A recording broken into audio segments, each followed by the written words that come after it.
Hi, everybody! Hi! It's me, John. Hi, I'm here for Gamesline, the website for video games and video gaming and talking about video games. I'm John. Hello.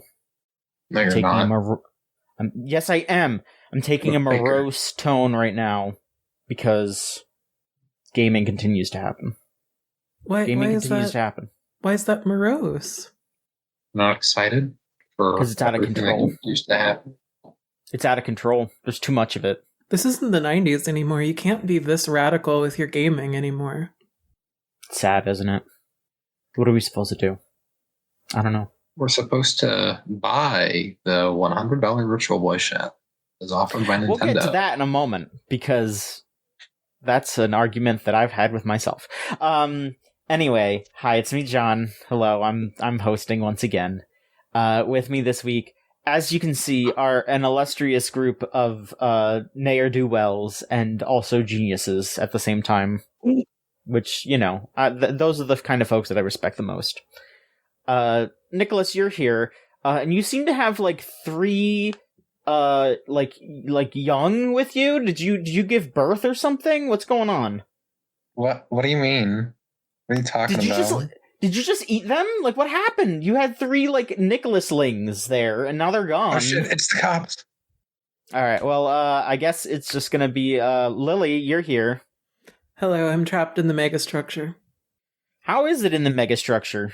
It's big. It's constantly expanding in ways too myriad for human minds to understand, but I'm fine. Okay, well, as long as you're alright. And it seems like you're also running MS-DOS in there for somehow. That's a surprise tool that I will reveal later. Okay. Don't open your bank account while the podcast is running, by the way. Okay, I'll do my best not to. Go. And Nikolas, I think the cops are gone. You can come back. Got him to leave? They were never here. It's fine. Thank goodness.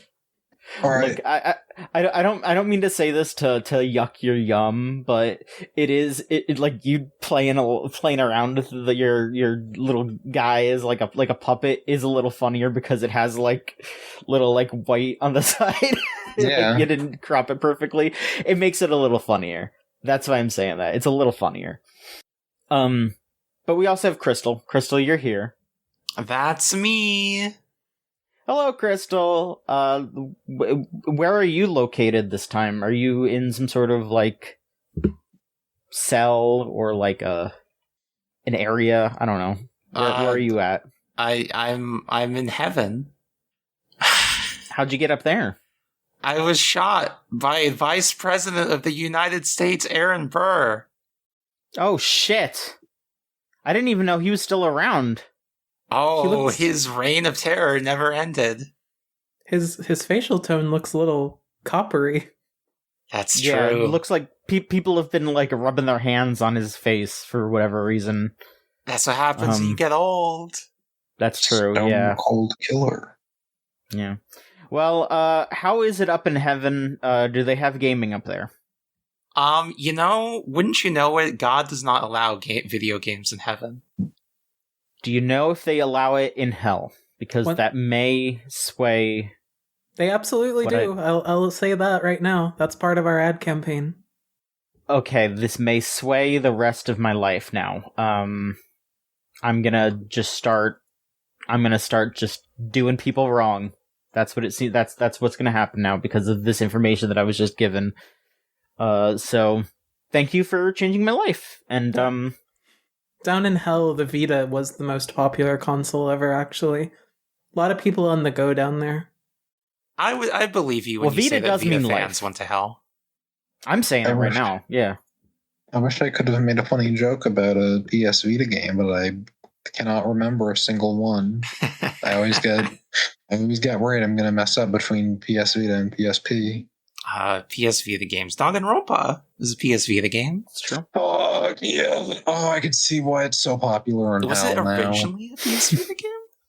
Yeah, I'm pretty sure a lot of people in hell were excited for the latest Nintendo Direct for a multitude of reasons. Don't disparage me. Look, I don't know. Was there any? we can get into it. I don't know if there was anything on there that you were interested in, Lily, for real, but let's go through that, because, we can just hop right into the news. Because, this was the longest Nintendo Direct they've ever done. As if you don't count the Switch showcase that they did, which I actually think it might have been longer than that. But yeah, this was their longest Nintendo Direct, and funnily enough, it was one of the weakest, I would say. Maybe not of all time, but it wasn't very exciting. There was a lot of stuff that was kind of bad on there. Not a lot of exciting stuff going on. A lot of stuff that were just re-releases, which, sometimes those are nice, sometimes they're not. There's a lot of DLC, there's a lot of stuff that was this isn't coming out for another, year and a half. Just not very exciting, I would say. Very mid. But, let's start going through some of this stuff here. They started off with a Mario Jamboree, because it is Mario's 40th anniversary this year. Happy How are we all birthday, feeling about Mario being 40 goddamn years old? Whew. He hasn't slowed down yet. I mean, when he's got to start thinking about retirement. You think so? I mean, he's a plumber. Do you think he needs to do? He could just keep going. I don't know. I mean, as a working professional, he should start having standards for himself. I think. That's true. I mean, maybe he just likes the work. Maybe he does it for self-fulfillment. I mean, he seems healthy enough. He doesn't seem like he has any money problems or health issues. He has more than one job, though, right? I mean, he's jumping. He's a doctor. He's a racer. I don't think he's doing it to make ends meet. I think he's just doing it for self-fulfillment and learning. I mean, Mario is clearly in a different tax bracket than I am, then. Yeah. That guy is a homeowner. That is true. He does have a house that he shares with his brother. So, so they did show some things. They showed some things in celebration of Mario's 40th anniversary. I'm gonna show one of the things on here because it was just for a moment. Oh, hang on, I keep forgetting that I have to bump up the quality of the room, which is an insane prospect. Whatever.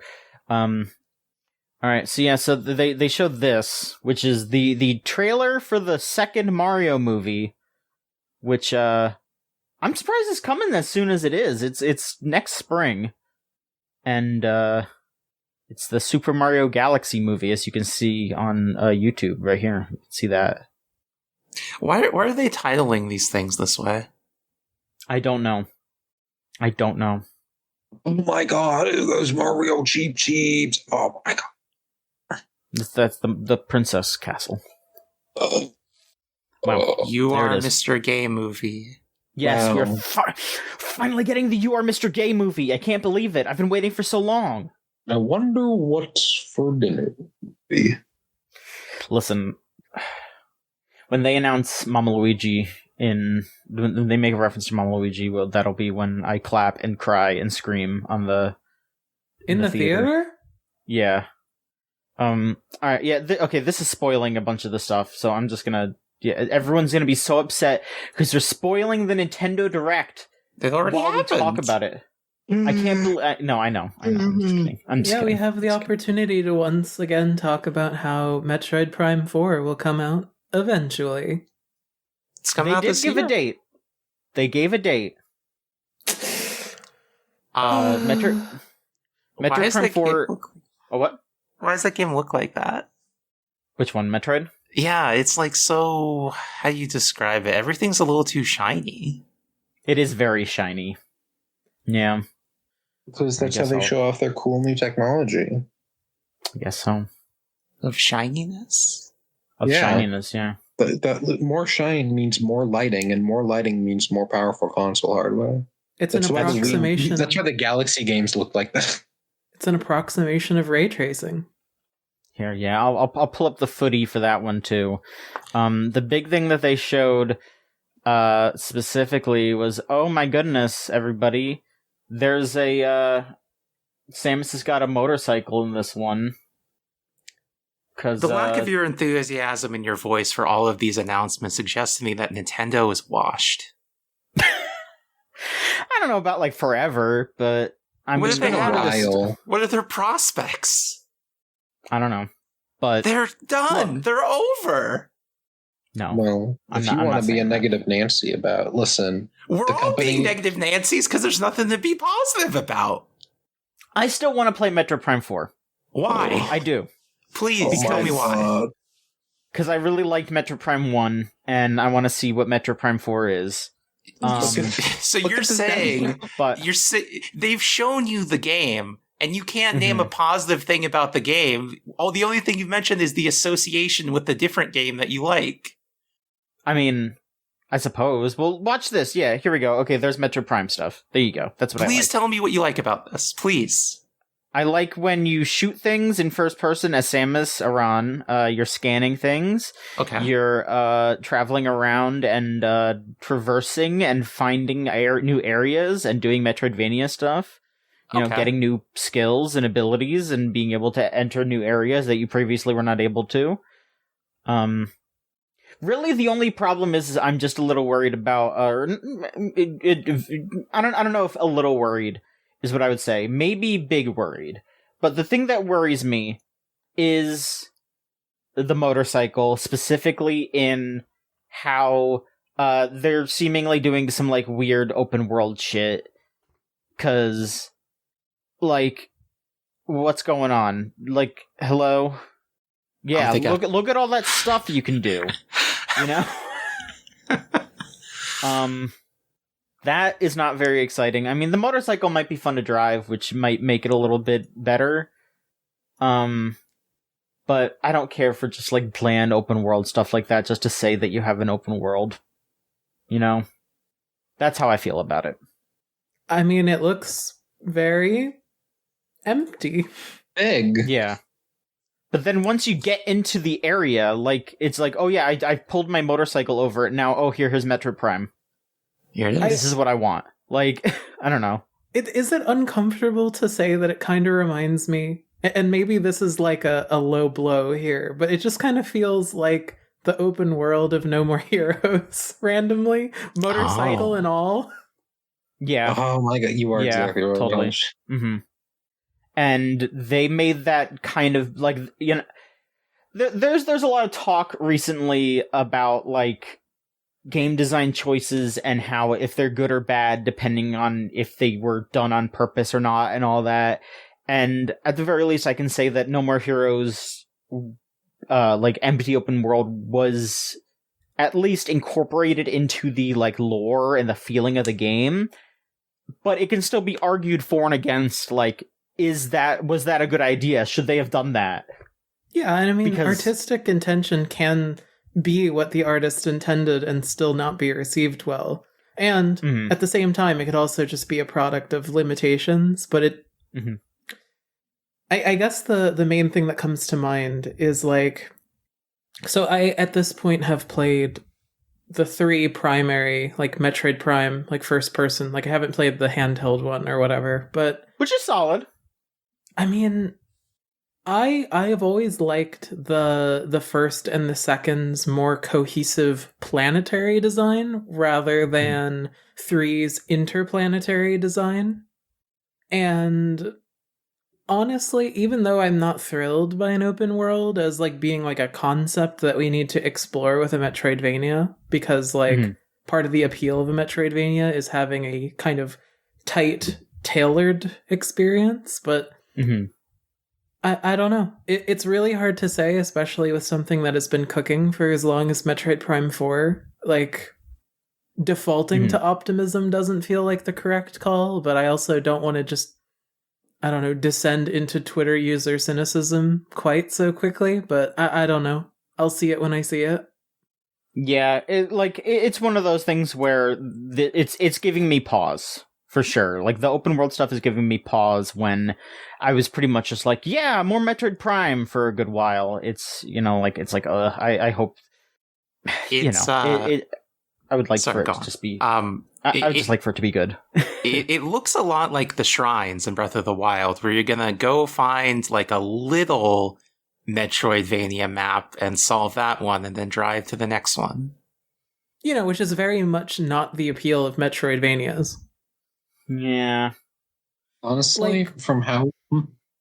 all I was going to say is like Metroidvania kind of is like the same kind of cognition that happens when people freak the heck out in Souls games, where they're like, "Oh my god, the map loops back into itself."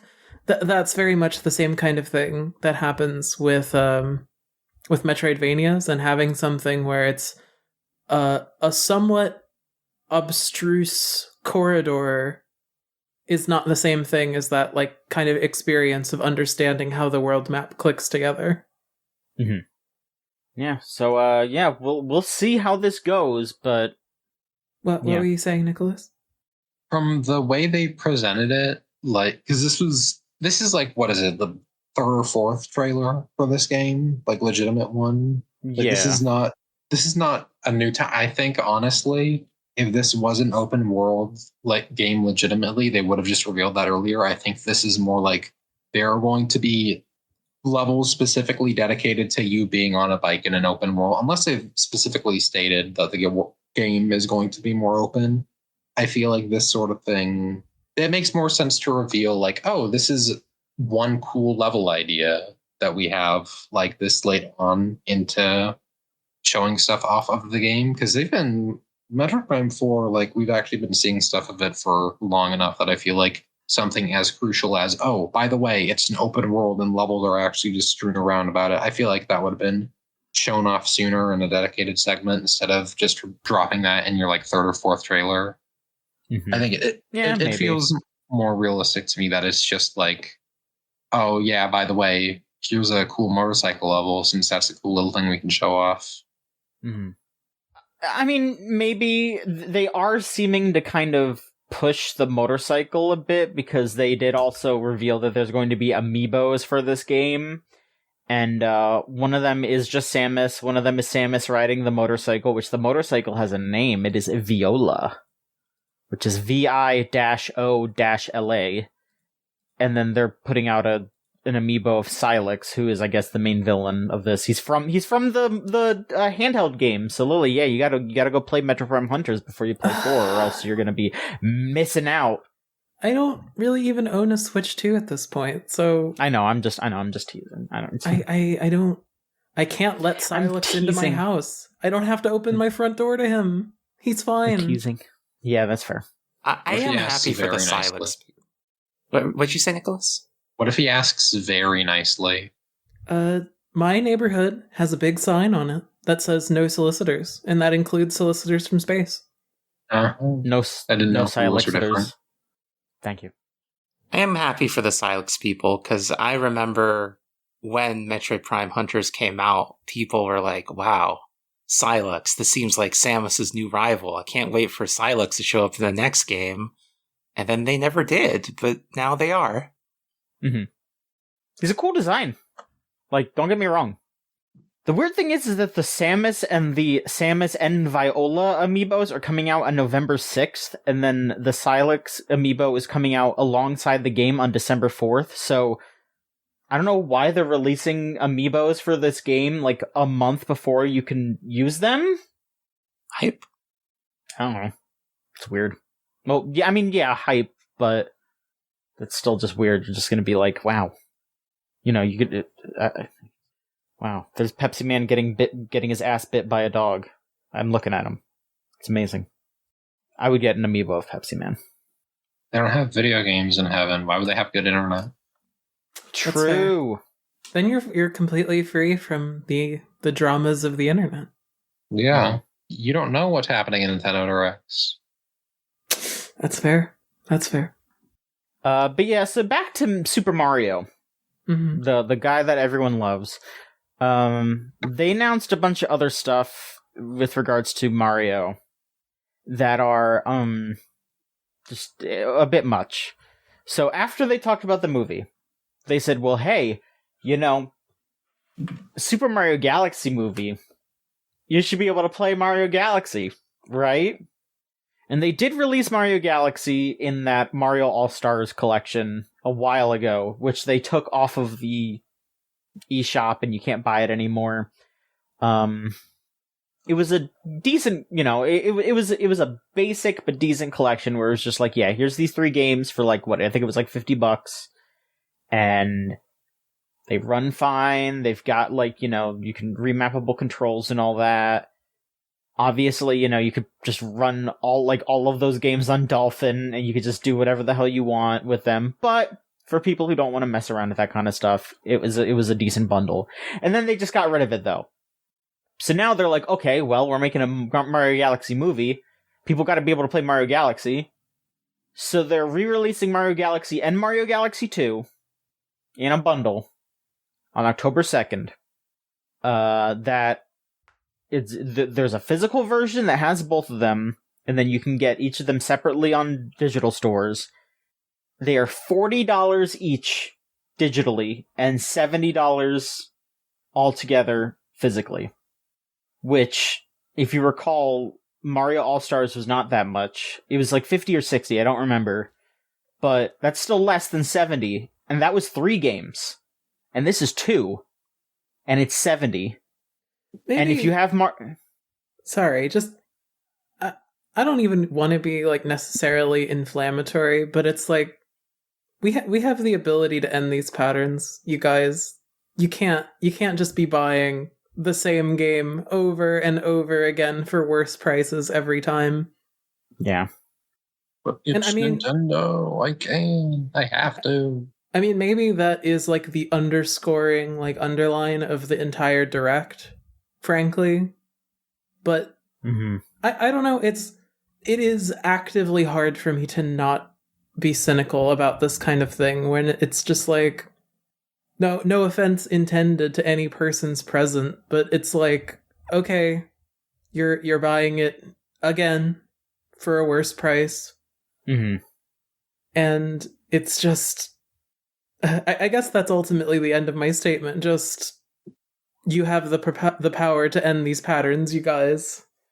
You can't you can't keep gulping down whatever Nintendo craps your way. I'm sorry. It's one of those things where a lot of the stuff that they announced is stuff that I would be interested in. But because of the way that they're selling it, because of the way that it's being charged for, I'm not gonna do it. Like, I would buy I would buy Galaxy 2. Because that Mario All-Stars did not have Galaxy 2. It had Galaxy 1, and then Sunshine and 64. But if they were just like, oh hey, Mario Galaxy 2 is up on the eShop for $20. Or even if they were like, oh hey, we're doing this bundle, Galaxy 1 and Galaxy 2, 40. 30, 40, whatever. Okay. But they're charging the full price for these old games. And the reason why they have the fucking gall to do that is they're saying that there is going to be better UI, motion controls that are optional, an in-game music player, enhanced resolutions, and if you remember in the Mario Galaxy games, you could look at Rosalina's storybook. They're adding new pages to Rosalina's storybook, and you could look at those in the game. Oh, Brave New World. Yeah, you get to see new art of Rosalina standing next to Illuma and looking up to the sky and being like, wow, I'm from space. You can look at that if you want.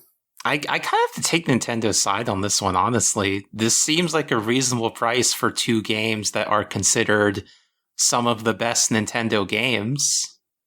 No. Would you not pay $35 for Mario Galaxy 2? No. What's your price for Mario Galaxy 2? My price is I already bought it. You already bought it? You have your Wii hooked up? Yeah. Oh, well, there you go. You beat Nintendo. A complete in-box copy of Super Mario Galaxy 2 goes for $25. Okay. So they're charging $10 more for each. A complete in-box copy of Mario Galaxy 1 is $15. That's true. How much is a Wii, though? Well, how much is a Switch 2? It's $450. And a No Wii, way a Wii is $450. Yeah, tell you what though, a Wii can only play in 480p. Look, Resolution isn't worth that much to me. You know what resolution the games were made for? 480p. I don't care. yeah. Look, they're. I don't think it's enough. Here's another hilarious thing, though. Here's another hilarious thing about this. They also announced, oh, hey, we're releasing a physical version of Rosalina's Storybook for like $25, which is kind of a cute idea. I'm not like super opposed to that, but they specifically said we are not putting the new pages that are being added in the Switch version into the physical version. It is just the old book. That's pretty good. It's insane. Yeah. What's going on? Well, you gotta hold stuff. You gotta hold some stuff back for the album. No, you don't. Yes, you do. You have to hold it back so that you can buy the new game. Yeah, buy the game, idiot. Buy it. And why shouldn't you? Aren't they considered some of the greatest games ever made? They're solid. I like Mario Galaxy. They are some of the games ever made. They are Mario platformer. Don't these MFs have like 97 Metacritics? This is a bundle that, again, if this went on sale eventually, if I could pick this up for like $40, then sure. But Nintendo doesn't put their games on sale. Mm-hmm. So I'm not interested. They're not going to make a better game than Super Mario Galaxy for the Switch 2. They already did. It's Donkey Kong Bonanza. Yeah, oh my god, both the Galaxy games are on the top 5 on Metacritic. What the hell? They're beloved. Metacritic's a bad website. Metacritic's a bad website. Mario Galaxy 2 is not the second best Mario game of all time. I mean, I also think that, again, when you look at website I mean, this is a whole different topic altogether, but if we're going to talk about this, with websites like Metacritic, as they exist, they're going to fundamentally funnel media that offends the sensibilities of the least amount of people possible upward. And rather than representing any real illusion of meritocracy, it's only going to just show you what everyone aggressively handshakes to already believe to be a good game. That makes sense why Nintendo is rewarded often on Metacritic. Well, it's because Nintendo, in their kind of Disney-esque approach, seeks to be anodyne in all things. Except money, of course. If you're poor, then they don't care about offending you. I like Nintendo games a lot. I like Mario Galaxy a lot. But, not more than $25, though. I'm sorry? I mean, you like it specifically $25 worth. I guess. You've put a number to it. I mean, I suppose. Like, I don't. It's an experience that I can have. Like, I can play Mario Galaxy in multitude of different ways. Like, I could play it on the Wii. I could play it on an emulator. I could play it on the Switch. I can play it on my Switch 2 right now. I just can't play Mario Galaxy 2 on my Switch 2 right now. But I could play it on an emulator. I could play that on a Wii. I could play it on a Wii U, and I can experience that. I can experience that art that way. And, I think that there are fair prices to charge for different things. And, based on age and also the amount of work that was put into it and all that, I think that should be taken into some form of consideration. But, it's also just a feeling. It's also just, that's too much money to ask for something like that. Just in my opinion. There's plenty of people that are going to be buying this anyway. There's plenty of people that are going to go, ooh, Mario Galaxy 2 on Switch. I will pay $70 for it. And whatever. That's fine. This is just how I feel. Oh, it looks like they do have individual digital releases for $40. That's still too much for me, I think. For me. Okay.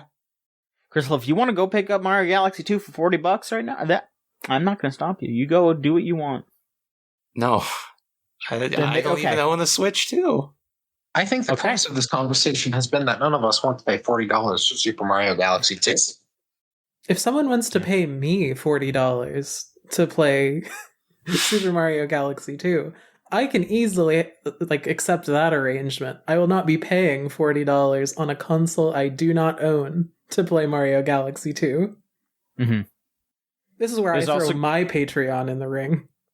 There you go. $40 increments of every time you want me to play through Mario Galaxy 2. I won't even record it. I'll just play it and guarantee you that I did it. Is Metroid Prime 4 worth $70? I still don't really like the $70 price for games. I know that it's such it's $10 more than what stuff was. It still just feels wrong to me. Never pay more than $20 for a video game. Now that's wisdom. Hang on, let me see your Monkey Island inflation. I think it's like 43 or something now. Did you just Google Monkey Island inflation on the internet? Yeah. Yes, and and the right website came up. So, oh yeah, on the podcast, John, $48.06. Well, he's not streaming it. $48.06. That's more than Super Mario Galaxy is worth. You heard it here, everyone. Go to your web browser and look up Monkey Island inflation and see what happens. I don't know. I don't think that's super relevant on topic. We're talking about Mario Galaxy, right? So Mario Galaxy inflation. Oh no! Oh no! I just got a bunch of the Yoshi because that's in 2. Okay. This joke was not as thought. Oh well, I've gotten some salacious stuff with the Yoshi from 2. This was kind of thought of. Mm-hmm. Oh goodness! I'm surprised it was not the first thing. I'm surprised. I forgot there was an actual thing. All right, we got to keep going. We're already pretty deep in here. They've also announced that there's going to be an expansion to Mario Wonder, which is going to be in spring. It's going to have new multiplayer modes and also some other form of single player stuff. They didn't really elaborate on the single player stuff. They just talked about a bunch of the multiplayer stuff. They didn't really say if this was going to be paid or anything like that. But they said it was going to be the Switch 2 edition. So it's probably going to be one of those things where you could pay like $10, $20 to upgrade it, which I don't know. I don't know. I guess it depends on what the content is and if you feel like it's worth the money. And they also announced that they're making a physical version of the talking flower from Mario Wonder. Like the fucking little flower thing that's just like, oh, you're on an adventure. How's it going? I'm the flower. You could buy one of those if you want. I don't. And the last Mario-related thing... Well, I guess it's not true, but the last thing in this like bundle that they put at the start was they also announced another Yoshi game, which is a Yoshi and the Mysterious Book. Let me pull that up. This looks cute. Yoshi finds a mysterious rock. 7-hour long, part 2. Yeah, Yoshi finds a mysterious rock. I have a fondness for games that are truly made for babies. Yeah. I think this looks really cute. I think this looks good. I will genuinely sometimes just look up like Yoshi Crafted World, Yoshi Woolly World gameplay, long play, and put it on if I am having that much trouble falling asleep that like I need an actual sleep aid in front of me. So games made for actual babies at least have some purpose for existing. I have new footage to go to bed with during this game got announced. That's more than 90% of the games that got revealed in this direct are ever going to do for me. Literally, wow. I do the same thing with Yoshi's Story sometimes. Sick. The sleep aid. It has a very nice this looks really cute. Style. Look at this. Yeah. Look at him. It's going. It's adorable. I wouldn't pay $70 for it. I don't know about that. This is like I find it on the 3DS eShop on sale for $30 and I'm still like, I don't know. What we've established is that Nintendo has never made a game worth more than $25. I do you want to know what price bracket Nintendo occupies for me? Are you ready for this? Please. Nintendo's price bracket for me is going over to my grandmother's house and she has already bought them core. Oh, yeah. Yeah. I paid $60 for all those Xenoblade games, and I was pretty happy with my purchase. Yeah, well, Okay. that's different. That's not like Those a are- Nintendo game. I think there's an immediately obvious difference between Xenoblade Chronicles 2 and Yoshi and the Mysterious Rock. Like, what? those are on opposite sides of the planet. Okay, but what if like the mystery of the book is so incredible that it is worth the money? Like, what if What it's if just Pyra like, yeah, and Mithra found the mysterious book? You say, the plot of Xenoblade 2 is just what if Rex finds a mysterious rock? Yeah, that's what they that is literally what that is. Oh my god. This is going to be the fourth game. Yeah, this is Xenoblade 4. They're going to hide it inside of this. Mm-hmm. It's a Yoshi game for like the first half. That'll be worth it. Yeah, Rex will inexplicably have 7 spouses now. And one of them is Yoshi. I want you to know that made me like recoil into my face, like if you had like given a cat a lemon. That's not okay. How it's like Yoshi's Island DS. You play as the Yoshi, and then all the kids from the Xenoblade series, it's like they ride his back. I mean, that'd be hype. Actually, I'd play that. You have to use Baby Glimmer to do the double jump. Mm-hmm. So have we milked everything possible out of the Nintendo Direct? Have we gotten? We're just starting. No, please. All right. Yeah. Okay. Here, I'll try to go. I'll try to go here. Okay. Another insane thing that they announced. Another insane thing that was announced. They are they're putting Virtual Boy on Switch Online. Oh, so you want to fight today? I see. Maybe I don't know. Why do you want to fight about this topic? That is, I haven't even said anything like for or against this. This is just it's just a topic that creates fighting. It is the equivalent of walking into a bar and saying, "Hey, you guys want to fight?" I guess so. Yeah. So I think it's really funny that they're doing this. I want to play some of these games. But again, the way that they are doing this is annoying because they are selling this Virtual Boy thing. They're selling an actual like thing that you put your face into, like the original Virtual Boy, and you have to crack it open and slide your Switch into it to play the games. And it's $100. They're also selling a cardboard version for $25. Correct. Which is still a big ask, because it's cardboard. For this too? For 14 games. That are drip feeded to you, by the way. Yeah, and which, like, maybe 4 or 5 of these are actually good.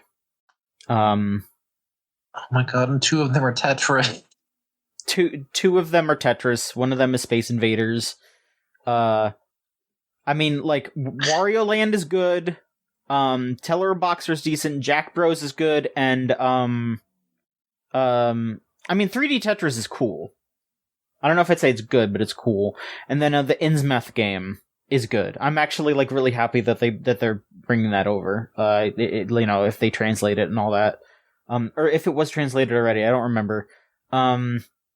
But like there's thing is they're not missing too many games. There's maybe like another like dozen that ever came out that they're just not going to release on there, and it's mostly because it's like Water World, so they can't get the rights to it probably, and shit like that. Virtual Lab, which should definitely look up the Bad Game Hall of Fame coverage for Virtual Lab. That's some very cool stuff. But $100 for this, or $25 if you want the cardboard. Because I'm sure that if you try to just run it by itself, it's going to be all blurry because you need to, like, you know, have the lenses to make it so you can see it.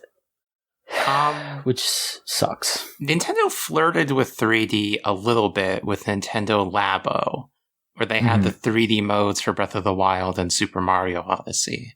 I am potentially interested to see if they will do more with this, which they probably won't. Nintendo likes to do little one-offs, but maybe 3DS game? That'd be nice, but it would also be really, really funny to be like, okay, put your Virtual Boy on to play 3DS games. It's the most optimal way to play Snake Eater Delta. Yeah. Oh, But yeah. this is coming out February 17th. Alongside all of this shit. Wait, oh my god, it's online and expansion pack. You have to pay the more expensive version too. Jesus.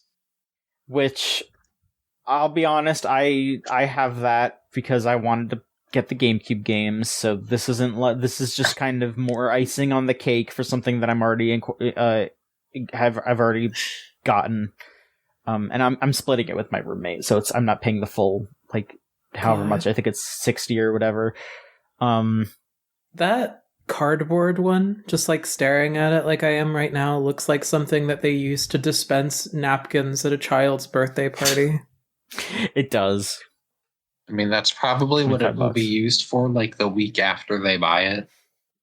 No. It's going to have a long and expansive career in the background shelving of a soon-to-be YouTuber. That's me. That's gonna be me. But yeah, well, John, you would never skimp. You're buying the Virtual Boy shell, right? You're not just buying the cardboard if you're going to be a Nintendo YouTuber. I mean, come on. That's true. You can't skimp on this. You can't skimp on the Virtual Boy. I urge you to skimp on it, because you know what? This is going to be a novelty that you use for 2 days. So don't pay $100, pay $25. And then you know what? With that thing, you could probably like slot like an iPad into it and use 3D applications on that. 2 days and then 4 days of mandatory migraine recovery.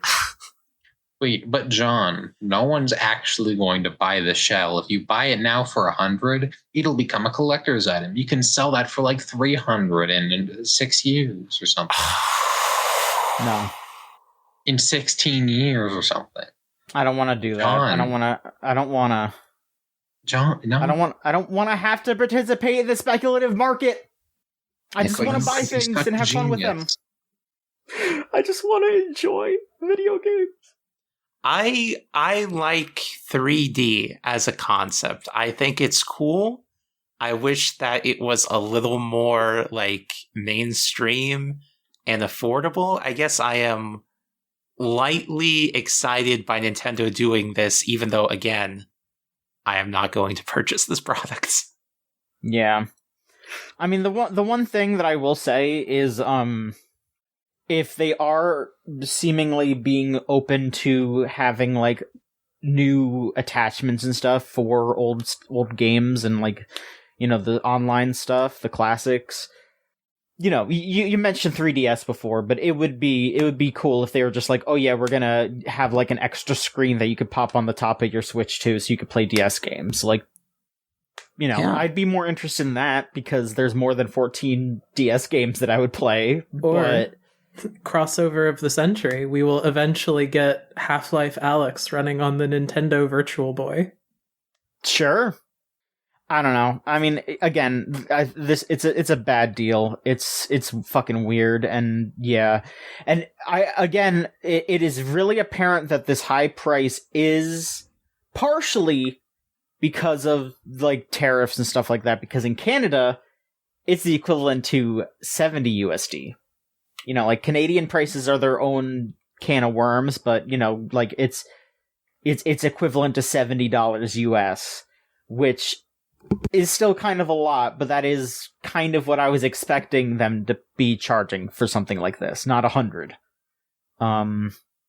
So I don't know. Maybe I'll if I know anyone who lives in Canada that gets one of these and can get it to me for cheap, maybe. But I think the most cost-effective way for anyone to actually do this is download the Virtual Boy emulator on your phone, get one of those very cheap VR headsets that you just slot your phone into, and play that for 2 days. Yeah. Is it just It's gonna not even like 2 days. You're gonna get bored after like a couple hours. I just want to play Jack Bros. That's it. That's what I want to do. I want to play Jack Bros. God, there's still more Mario shit I forgot about. They're doing a new Mario Tennis. It just looks like Mario Tennis. They're like, oh, I guess there's going to be like an adventure mode thing. But the adventure mode for the last Mario Golf wasn't that good. And there's also a new thing where you can pick different rackets that have special abilities. Like, you can set the ball on fire with this racket. Bargain bin game. Not paying more than $70 $25 for this. $70 for this one. Can I ask like an open question? Please. Just so for like we have a tonal change of pace, but was there anything in this direct that anyone was excited for? I'd like to hear that as well. There was one thing I was excited for because I'm kind of interested in just experiencing it, but I'm not actually excited for it. What is it? I want to. It's going to be fun, like going through a Danganronpa, like a new one of those again, just because I like the murder mysteries and stuff. Mm-hmm. I think it is kind of lame that it exists, but it is. I like the list of murder mysteries. I don't know if I'm gonna buy it. I'm gonna wait till I see that price tag. But that is like the only thing I had any vested interest in from the entire direct. Which let me pull up the trailer for this one. Let me pull that up because this is definitely something that we can talk about here.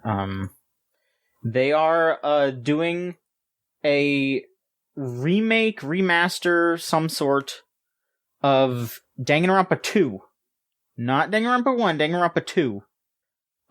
And they have also confirmed that there's going to be a separate route that is a new version of it, where like there's going to be new murders and new mysteries and everything. It's going to be a completely different story, just with the same characters and the same setting. He's moving like the Nagito at it.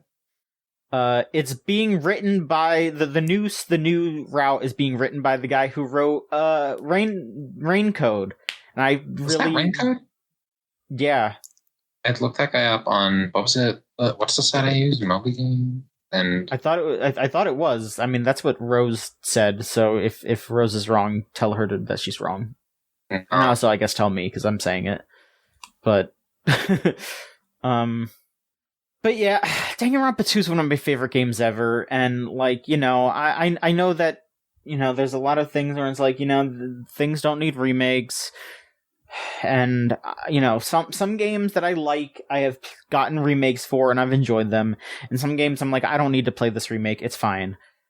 And it's like, this could have been something that I might have been a little interested in, but I haven't been a fan of stuff that Kodaka's been involved in for a while, except I haven't played 100 Line yet. I'm gonna probably play it eventually, but it's like, having that, and then also having it be like, oh, it's the guy who helped write one of the games that you really hate, going back to a game that you really, really loved.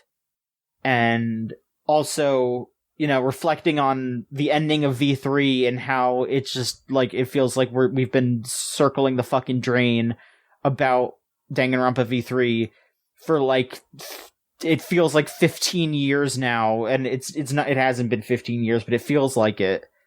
Because nobody can figure out if it's, if you think nobody can actually say no to money, and it's such a fucking weird thing, and I don't know, it's bizarre, and like it's called Danganronpa 2 times 2, so it's just gonna be, they're just gonna, and one of the twists is gonna be that it's actually Danganronpa 4, You think they'll do that?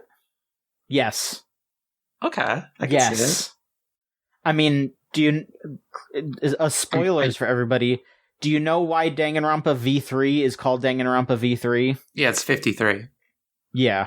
So they kept eating up the Danganronpas, and you know what? We're them. I'm not. I'm not gonna be. Okay, I'm proud of you for not being that. because I really like Danganronpa 1 and 2 a lot. Ultra Despair Girls had its moments, but a lot of it was gross. And then I thought that most of V3 was really good, and then I thought the ending was horrible. And I think that interacting with a fan base like that is just a really annoying way to live your life. And I don't really care for pieces of media that do stuff like that. And I don't really care for Kodaka's work post V3, and then, I'm gonna try not Raincoat, I'm gonna try 100 Line, but I mean, he's not even really involved with this. It's just a weird money grab that he's still putting his name on for whatever reason. I don't know. Hey, were there any new intellectual properties in this direct? I mean, yeah, they had a game called Storm Lancers, which is a 2D side-scrolling roguelike adventure. They had nothing too memorable, it seems like. No. See, this is why we're like talking about like Yoshi having babies and Mario Galaxy inflation. When we actually have to talk about games, we got nothing. There was Dinkum, which was just like a farming game, but it's in Australia for some reason. There was Pooh. There was Flimpsy. There was. Is Nintendo washed? They have been for a while. I mean, I don't want to just be like, they're done for forever, because I think saying that is dumb. Like, it's just, I just think this was a bad direct. And, I mean, I just think that gaming right now is in a bad spot. Just in general, I would say. Because of the price of everything. And, I mean, that's kind of it. Yeah, it's the price of everything. It's so expensive to make things, so now it's more expensive to buy those things, and it's all of the reasons why are because of bullshit aspects of capitalism that are just overreaching and ruining basically every single aspect of society. And, it feels like it's just the same shit over and over, and that's it. I think console gaming is definitely in a bad place for all the reasons that you said. On the PC, you can still get pretty good games for $25 or less, such as Pal World. Hey, there's some cool games you can get on the Switch also anyways, like Cop Officers Police Simulator of NYPD City, the game I will be bringing up at every opportunity. Tell me about that one. Well, okay. If you go on the Switch eShop and you look up Cop Officers, you're going to get a company that makes the exact same shovelware game over and over again. They are flooding the eShop with this. They all have like default Mixamo animation assets used in them. And they're all awesome because they're all titled exactly like that. There's like, what was the other one from Cop Officers? I remember it was like Epic Ultimate Battle Ninja Samurai. Like just words we want to put into our tags, but we forgot we were writing in the title. The eShop's horrible. It's all shit like that. Or I want to dig a hole. Or a game, and I'm not exaggerating when I call it this at all, Funny Truck. And it's just a physics game where you drive a truck around like a Gmod map. And this is what the eShop is now. I had to scroll through for like 5 minutes to get to a real game, which was Shoot and Order. It is a mess. The Nintendo needs quality control. They need to do everything. They need to do everything because they are not up to snuff anywhere. Oh, what a mess. This whole thing has kind of gotten me depressed. Let's talk about something better.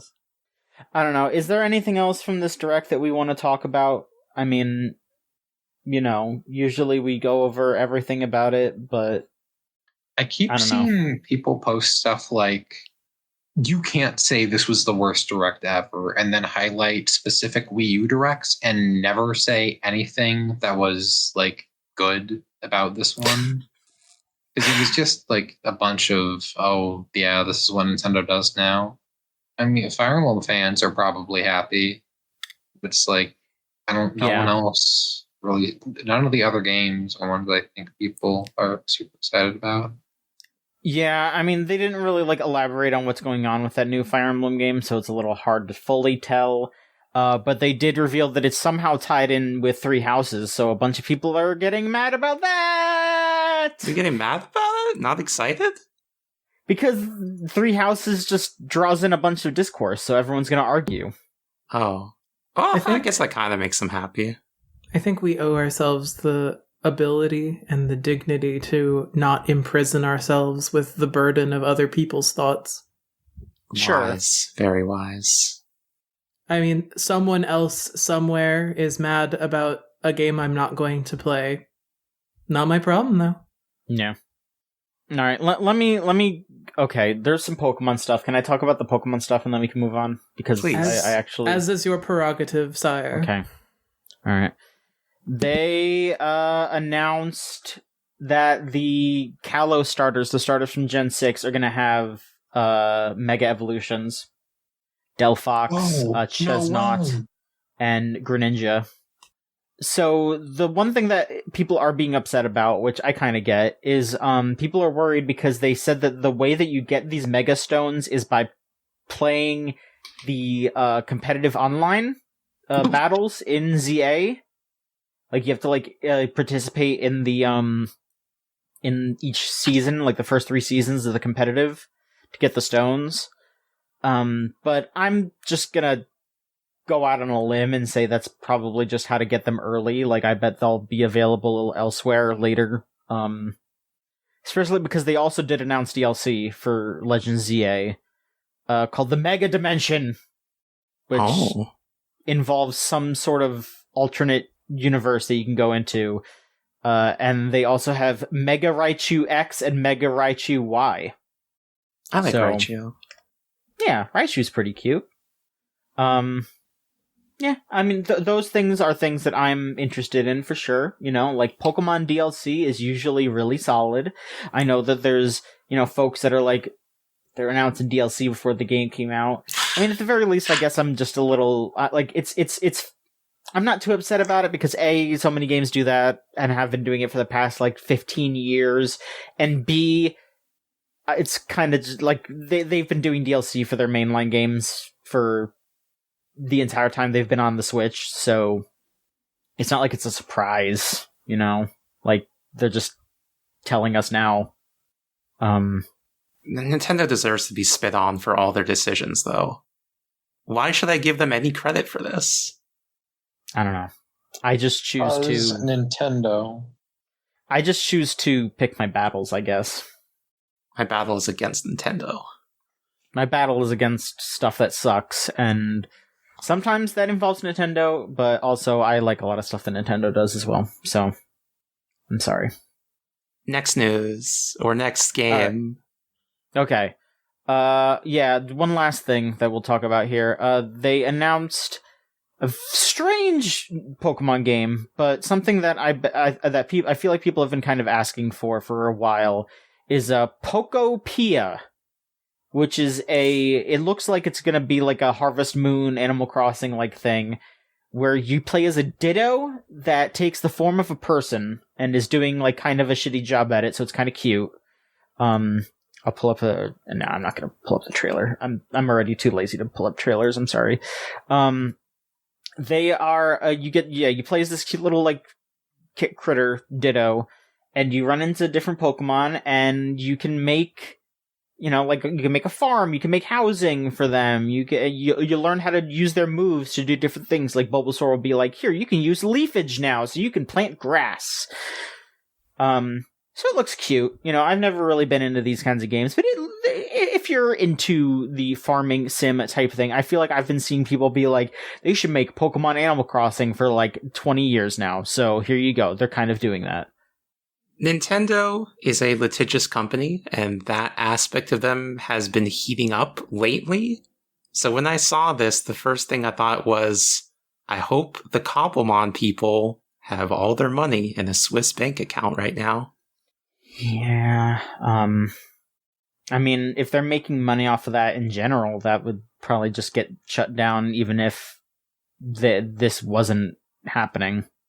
So, I mean, if you want to keep talking about Nintendo being litigious, I guess we could also do that bit of news too, because, and also you're going to want to argue with me about it probably because, Yes. I just, okay.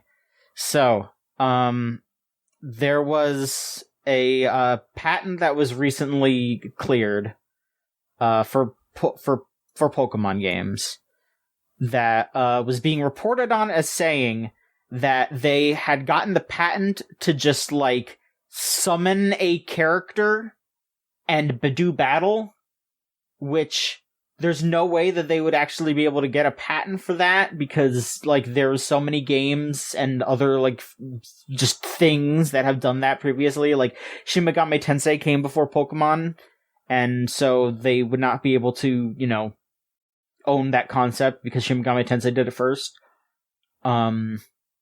But the thing that is being misrepresented is that they basically patented not that specifically, but the thing that you can do in Scarlet and Violet, where it's the like the Let's Go feature, where you have your Pokemon out on the field, and then you could point to another Pokemon, and then it runs over and battles them. They got a copyright for that, or a patent for that specifically, which, you know, like there's. Like, I don't think that gameplay mechanics and stuff like that should be, like, you know, it like, stuff like that, it's so, like, vague and, you know, it narrows stuff down so people can't do very specific things that they want to do in their games. But this is just such a very specific, narrow use thing that it's probably never actually going to come up. It's just, like, I don't know, some people are saying that it's probably to try to come at, Pocketpair and, Pow World, but I don't even think that's really something that you can do in Pow World. So, you know, like in Pow World, you have your guys with you and they like help you with battling, but you don't do like you know, they don't like walk around next to you and you point and then they go and attack. Like they don't do that. So it seems like it's way, way, way more narrow. It's the very specific thing that they do in Scarlet and Violet. So it's shitty, but people are out there being like, you know, like Konami's going to get sued because you summon monsters with cards, or, you know, like, yeah, like Atlas is going to get sued because of SMT, and it's like, no, that's not how it works. But, you know, it's still not good, but that's just that, you know, people should represent what something is instead of just reporting on what's something that's not even actually there is what I'm saying. Yeah, the people who are saying that this is going to kill Persona, that is a misrepresentation. That's not really how the law works. Mm-hmm. But I don't really agree with Samantha Ferreira's claim that this only applies to the throwing of the ball, because this is sourced to gamesfray.com, which also has a full PDF of the patents. Mm-hmm. That is one figure of many figures that all seem to be illustrating different ways to implement this system. I'll give you the description of the figure 18, which mentions the ball, which maybe gives you an idea of the incomprehensible legalese this is written in. Figure 18 is a flowchart showing an example of a field processing executed by the non-limiting game system. Figure 19, which does not include a Pokeball type thing, is a flowchart showing an example of the field processing executed by the non-limiting game system. And there's a bunch like that, all slightly different from each other. Yeah, like, that flowchart does specifically say, though, that, like, you have to have a throwing motion, and you have to throw a ball toward the enemy, and, like, it's as, like, specific as you could possibly get. And, again, I think it's stupid that they're like, oh, we need to go make a patent for this. Like, why does this have to be something that anyone gives a shit about? You know, like, I guess, like my actual question is just, like, copyright and patents and all these concepts are just so stupid in their, like, initial creation, where it's just like, why did someone have to sit down and be like, well, in order to protect our copyright, our patent, we have to draw up a flowchart to say, if your game has you throw a ball at the enemy and it does this specific thing and it does this animation and it does this, we can sue the shit out of you. It's like, why does that any of that matter? Like, why does any of that matter? It's just a waste of time. Others, chime in, please. The answer is it doesn't. Next question. Okay. What if I want to defeat Pal World? Listen, I want to defeat Pal World too. I do. Just like how I am slightly in... Okay. I hate Pal World, and I would like to see them eat shit. I don't want Nintendo and the Pokemon Company to have a ton of power to bully smaller companies and the like. So, I have mixed feelings about that. Just like I have less mixed feelings about stuff like Midjourney getting sued by Warner Brothers and stuff. Like, you know, that's definitely more of a, like, let them fight kind of thing, where I just want Midjourney to get destroyed. But it's like in the same family, I guess, you know? Where it's just like, all of this is just frustrating.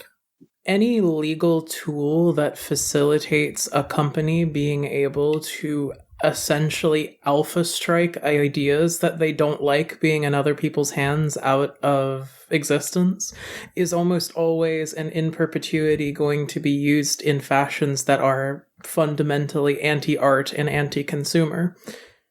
I have a hard time advocating for the positive application of anything that allows a person to say, this very idea, not its utilization, but just the concept of this idea of game design being patented as being...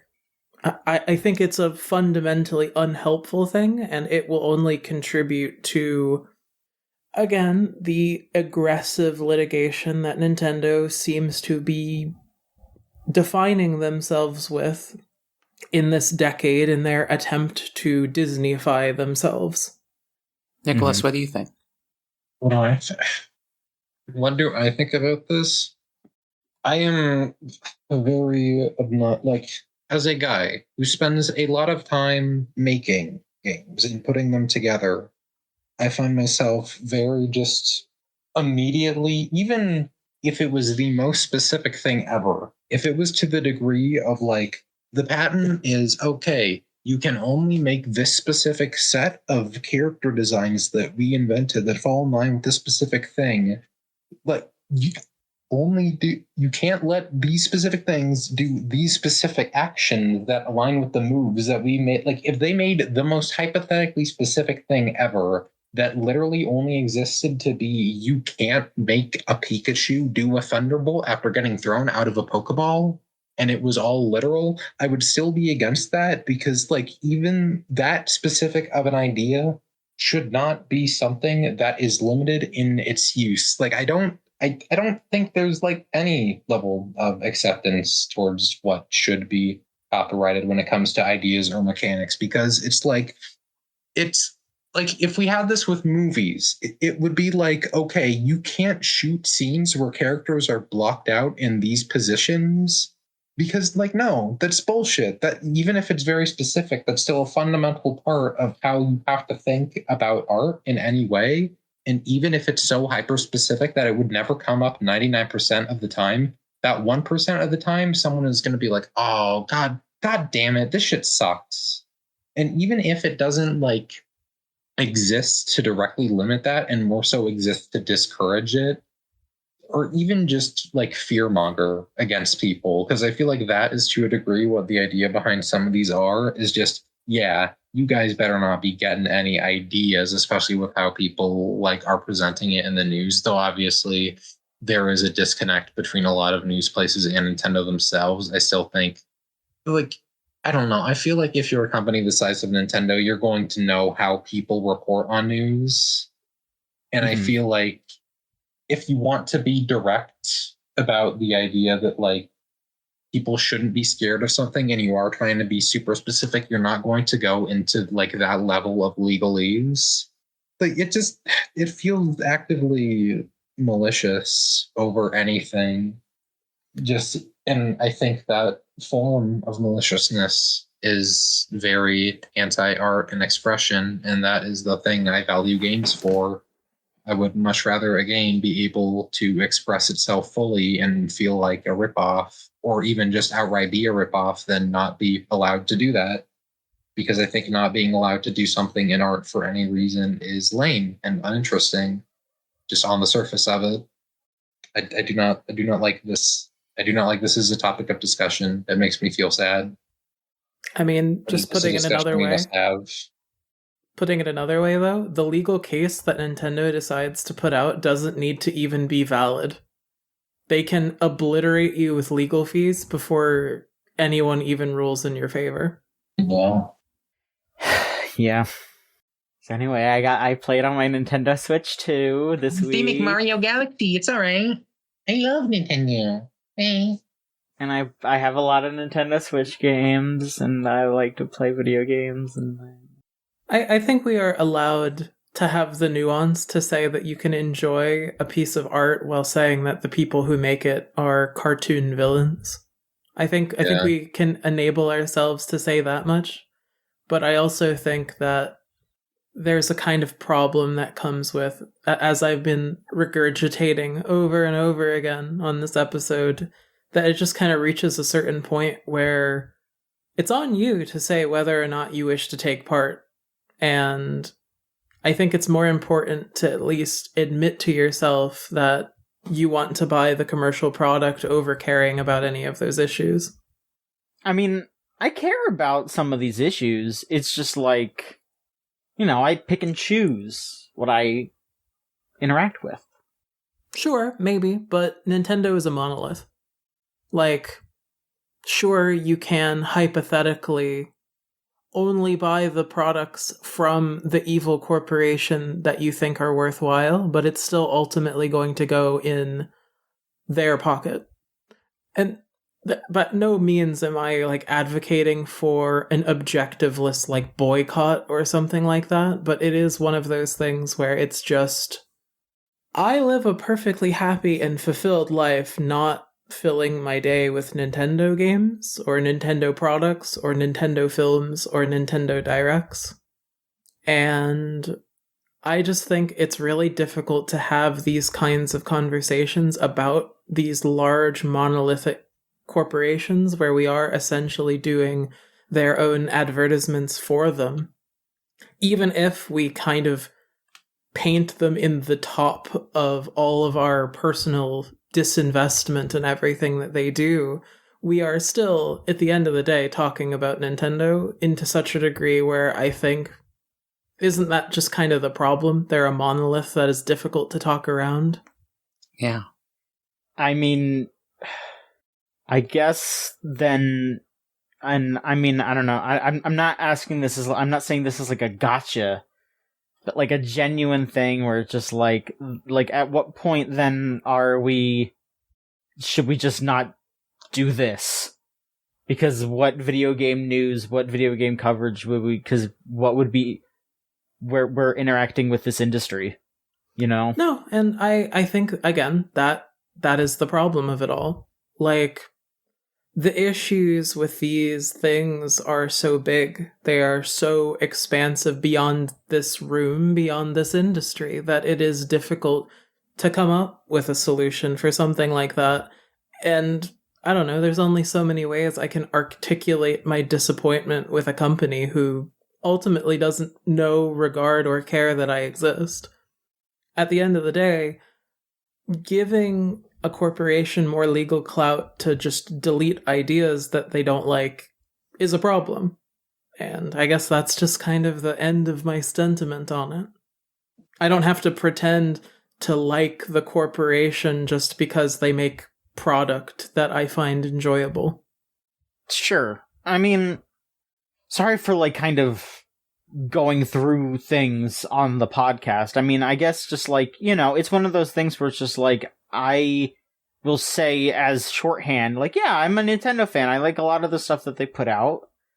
And I don't know how to kind of, like, couple that with the idea where it's like I'm not for a lot of the stuff that they do, like, legally, how they treat people, you know, with that stuff, because, you know, like, that's their legal team, not the, like, group of people that are making games, but then, you know, they're still working for that company. And, you know, I mean, even, like, no matter how, like, deep down you get to, it's just like, well, yeah, I mean, you should just be playing PC games. And it's like, well, yeah, but, like, fucking, it's not like Gabe Newell. Like, Gabe Newell's out there buying a bunch of fucking yachts and driving around and stirring up a bunch of pollution and shit. And then, you know, PCs are, I'm not trying, again, this isn't me trying to gotcha anybody. It's just one of those things where I'm just kind of like, I don't know how to kind of grapple with everything, because it just feel, you know,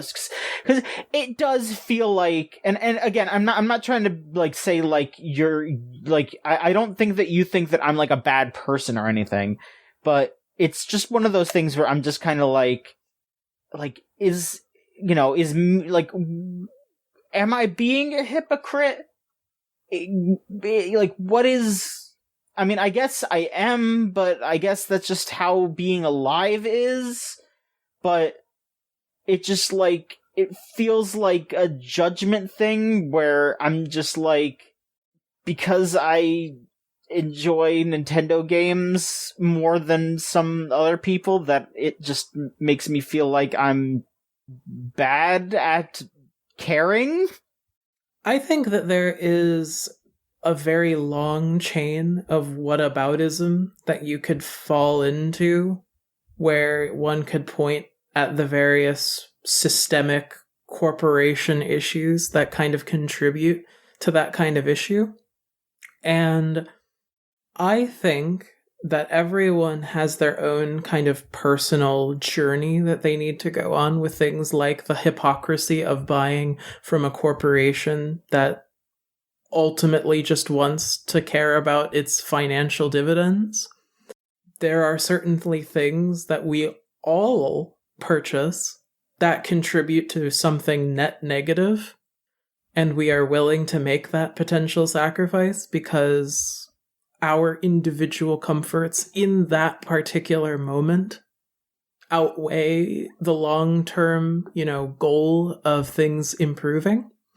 But I don't think it's really my job or a thing that I would want to pursue to call anyone out in particular at being a hypocrite. I think more what I'm trying to highlight is that it is, in all things, more helpful to be mindful rather than, I don't know, putting your fingers in your ears and pretending it's not an issue because you like it. But that's not an indictment of any particular person. I just think that the problem is complicated and the world is complicated, and I think it's beyond the scope of any one person to be capable of solving. And maybe this is a little too serious for the conversation that started with us ragging on Nintendo for Mario being old, but it's fatiguing. It's hard to bring my enthusiasm to a discussion that happens where I think about the very real, like, ramifications of allowing a company to have this much influence over an industry I have pledged my heart to. And I think it's hard for anyone to answer confidently that we should just do X, Y, or Z, because I'm predominantly play my games on PC. I don't own any particular fealty to any of these corporations, but hey, I still have to owe debts to Microsoft. I still owe debts to Steam. I still owe, you know, my internet provider. I still have all of these things that I am fundamentally complicit in without realizing it. But I also think that the more you learn, the better you are equipped to kind of engage with those problems in an empathetic and ultimately productive way, rather than just saying Nintendo bad and slamming your desk and then writing another 8 to 11 tweets on Twitter about it. I mean, I guess that's what I'm trying to say, is like that I feel like, you know, I think that I think this is maybe just tying into you talking earlier about giving a shit about what other people think that you don't really know, because it's just like, for me personally, I'm just like, because I'm not constantly talking shit, that it makes it seem like I don't care, I guess. But that might just be like a performative part of how social media is, because a lot of people are just like, oh, I can talk all kinds of shit about this stuff that I don't like, because that's easy for you, because you don't like it. Sure. I guess that's how it would be, I suppose. I don't know. I'm sorry if that was too off topic and weird and all. I apologize. This is just a train of thought that I, kind of struggle with at times, because I'm just like, I don't want to be shitty. I want to do what's right for people, but also, like, at a certain point, it kind of feels like the only way that you could really do right for anybody is to just be a fucking husk and not interact with literally anything. I think we live in a world where we, like, obviously the, like, be all end all of having to owe our lives and so much of what we do and obtain to corporations is that, well, as Lil says earlier, we have to figure out to what degree we are willing to separate, like, what we need or want from the moral end result of that. But I think the most useless way to look at it is trying to look at the end result and go, well, everything is unethical, because that doesn't force you to reckon with both what you find value in, and it doesn't actually provide anything actionable. Like, aimless boycotting of companies individually to your own detriment doesn't do anything, because they are still massive enough to where they will not be hurt by you, and you're only hurting yourself in the end. And I think a big part of actually getting any value from what you believe in and find worthwhile is to do stuff like this, is to discuss it and make clear your specific disdain for it, and try educating people, or at least making your own viewpoint clear, so that they may end up seeing, I understand why they think that. Like, I can accept that whenever I buy a Nintendo game, that somewhere down the line, some amount of that money might go into things I don't approve of, because I do not have the reach to actually do anything super helpful in changing that. It is such a small amount that I do not feel like they would be hindered at all by me making my own, just like making a decision that negatively impacts myself. And I do it so infrequently that I do not feel like the small amount that I would do in a purchase is offset by how often I'm doing them.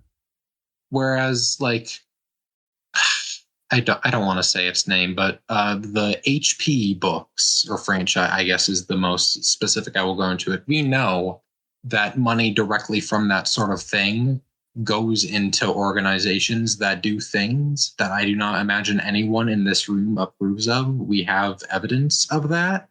And so with something like that, like, I think the best thing you can do is be very direct about it and communicate it while also not engaging with it. Like, that is also an end of the line thing, right? That is also within the specific view of, like, Nintendo going for this sort of, like, legalese, we want to patent stuff. They're like, they're far enough from me to where I imagine my own decision on a purchase or engagement with something will lead to about the same level of difference on each side, because that's both, okay, I give the money to the corporation and then the corporation does something with it. Or in one of those cases, the person that the corporation then gives the money to. But it's a multi-step process that I'm super far in on.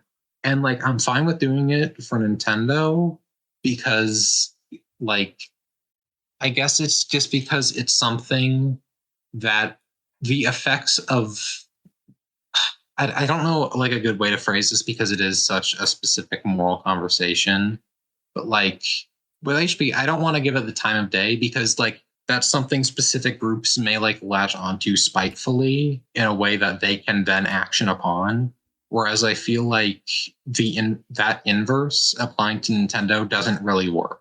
Like, I don't think someone who wants to cause harm in the same way that Nintendo does is going to be able to be more actionable by having like the knowledge that they can be by supporting that company, Whereas with the other case, I certainly think that knowing, oh, there is this way that I can support these negative actions or not fight against, like, do you get what I mean? Like with Nintendo, I am fine with supporting them and being vocal on what I don't like about them because I feel like I can do more good than bad in the long run by balancing it out. I mean, I think part of it is also just that, like, it's, the ways that Nintendo stifles creativity and has, harmed people monetarily and all that has been, it's been sort of symptoms of how capitalism and society functions, in how, copyright laws work for, different countries and all that. And, like, the fact that they are using those things to go after people is a problem, but it's still, like, I would say that there is, I don't know if I want to say there's like less malice or whatever, but yeah, that's more inherent to the system than someone who's just like, I made money writing a book and now I'm going to use that money to be hateful. Like if Nintendo directly was like, hey everybody, thanks for buying a bunch of Switch 2s. We're gonna go tell people to that we explicitly stand up against gay marriage in Japan. Like, I think that would be a very different thing, which... Yeah, in that case, I think it'd immediately be like, okay, so we just all stop buying stuff from them and don't talk about them on here. Because I feel like giving them any level like Microsoft Microsoft right now. You need to... With Nintendo, it is a case of this is a sin of capitalism that is going to happen when you are engaging with capitalism. And unfortunately, that is what we have to do. And we could be bigger picturing, trying to like pick and choose what we adhere to morally, but that impetus and duty of care is going to harm us more in the long run when they are corporations and they have greater control over our lives. Whereas with something that is more directly hateful or malicious, when there is an opportunity to just stay silent on it, not let it ever get attention, and just not engage with it and discourage people like as often as possible, I think that is the ideal moral case. And I apologize for bringing that series up because that makes sense. That makes sense. Bringing it up for the point of comparison kind of goes against the idea of you shouldn't bring it up at all, which is something that I do agree to, since like everybody knows why it's bad. It is extremely well known. I don't think a single person who is going to watch this is not going to know about it and why it's bad. But I do think it is... I should note that it is slightly hypocritical of me to say, don't bring this up and then bring it up specifically for the sake of the hypothetical where that is the primary point. I get it. Okay. I don't think we should get into these long, like, fits of self-doubt about ourselves of what companies we support, because, like, in the end, they are all going to be malicious. We should not have to agonize with ourselves over something and like try justifying specifically what companies we do and don't want to support that are companies on this scale. Because at the end of the day, these companies do not support any of us as individual people. All that money will, in the long run, probably make our lives worse somehow for their sake. So we can look at the immediate morals of the company and say, these are what I agree or don't agree with, and just like leave it at what we can say or want to represent. Because I feel like trying to talk with our money and support is something that we can't, like, that's not going to be as that's never going to be as effective as just like making our opinions and knowledge clear. I think that's the value in doing something like Gamesline. I think that being able to be a resource for people to see opinions and ideas and share those opinions and ideas is the value in this sort of place in and of itself. Because like, we can talk about these things, we can talk about the Nintendo Direct, and we can be very critical of it, and that is a perspective, and we can provide arguments on that. And I think there's something very, very valuable in that, more so than us all just silently going, I don't want to talk about Nintendo or give them money. Have a nice day, because we are such a small drop in a bucket that being able to communicate our ideas to as many people as we can is going to do way more for us than just doing it on our own. Maybe, like, if we knew for an objective fact, all right, like Nintendo put out some hypothetical statement, this would never happen. But if they said, if 1 million people do not buy like this Virtual Boy thing, we're not going to go forward with our legal cases or whatever the hell. The best thing to do in that situation is don't do it, and then try getting more and more people to do it, right? Because in that case, you have an action that you can take against this big group. But like, there was no action here. Like, we don't like what Nintendo does. What are we going to do to change that? Like, there would have to be, like, I don't know, some protests or actual like letter sending or whatever. And that's obviously something that people who feel way more strongly on it than us can do. Or we could even do it if we feel that strongly on it. But that's not the sort of thing that we're going to do by just having these like discussions on our own ethics here. That's something we would want to sit down and commit to more than just this right now. I don't think it's worth it. The very, very short, less rambly version of what I'm trying to say is we shouldn't worry this intensely about the big picture, because there are ways that we can make what we do matter more by looking at the small picture. Because it's like thinking about how the universe is going to end in billions of years, but on a much like smaller and worldly scale. It's like, yeah, none of these people have my best interest in mind, but I still have to deal with them. So up to what extent can I be actionable and do things? And that is to the extent I should think about. I shouldn't think about this sort of stuff existentially, because then I'm just going to be miserable and either inconvenience myself or just be more miserable. You know, I don't think there's any value in just endlessly thinking about the next step up. Yeah, I mean, I feel you. I mean, you know, when I get a little too in my head, that is definitely where I go, where it's just like, you know, like you end up spiraling, where it's just like, at what point does any of this matter kind of deals, where it's just like, but that's what you're saying, is that like, there's not really like a big value to that, because once you start getting bigger and bigger and more and more and more existential, it's just like, it's not something that a single person can really tackle, I guess.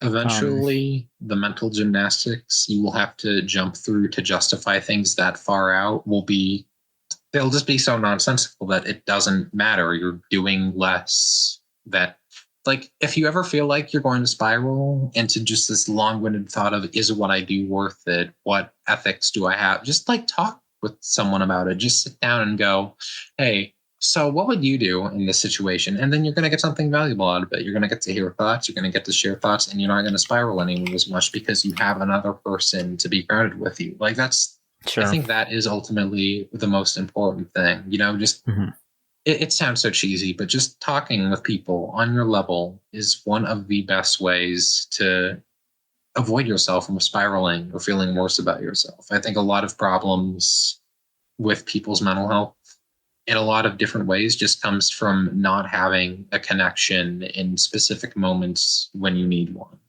and that just getting worse and worse. And I think that just being the problem solved with another person's help can put a lot of bigger scale issues in the bud. Not all of them. There's definitely problems that are way too big for just making friends and having conversations and coming up playing with toys. Yeah, there are, but those are issues that I feel are much beyond the scope of this kind of topic anyways. Like those Sure. are like actual political issues, not Nintendo's making a patent issues. You know, it is a draining thing to talk about, and apologies to Crystal and Lilith, I imagine is very draining to listen to as well. But I don't know. It's something that you just kind of gotta put a lid on and stop talking about at a point.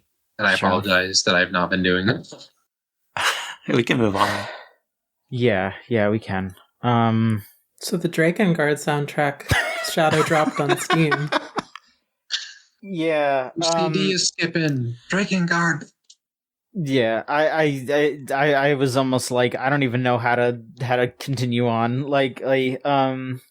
Oh, and I misspelled Drakengard on here. My bad. I spelled it like a Drak.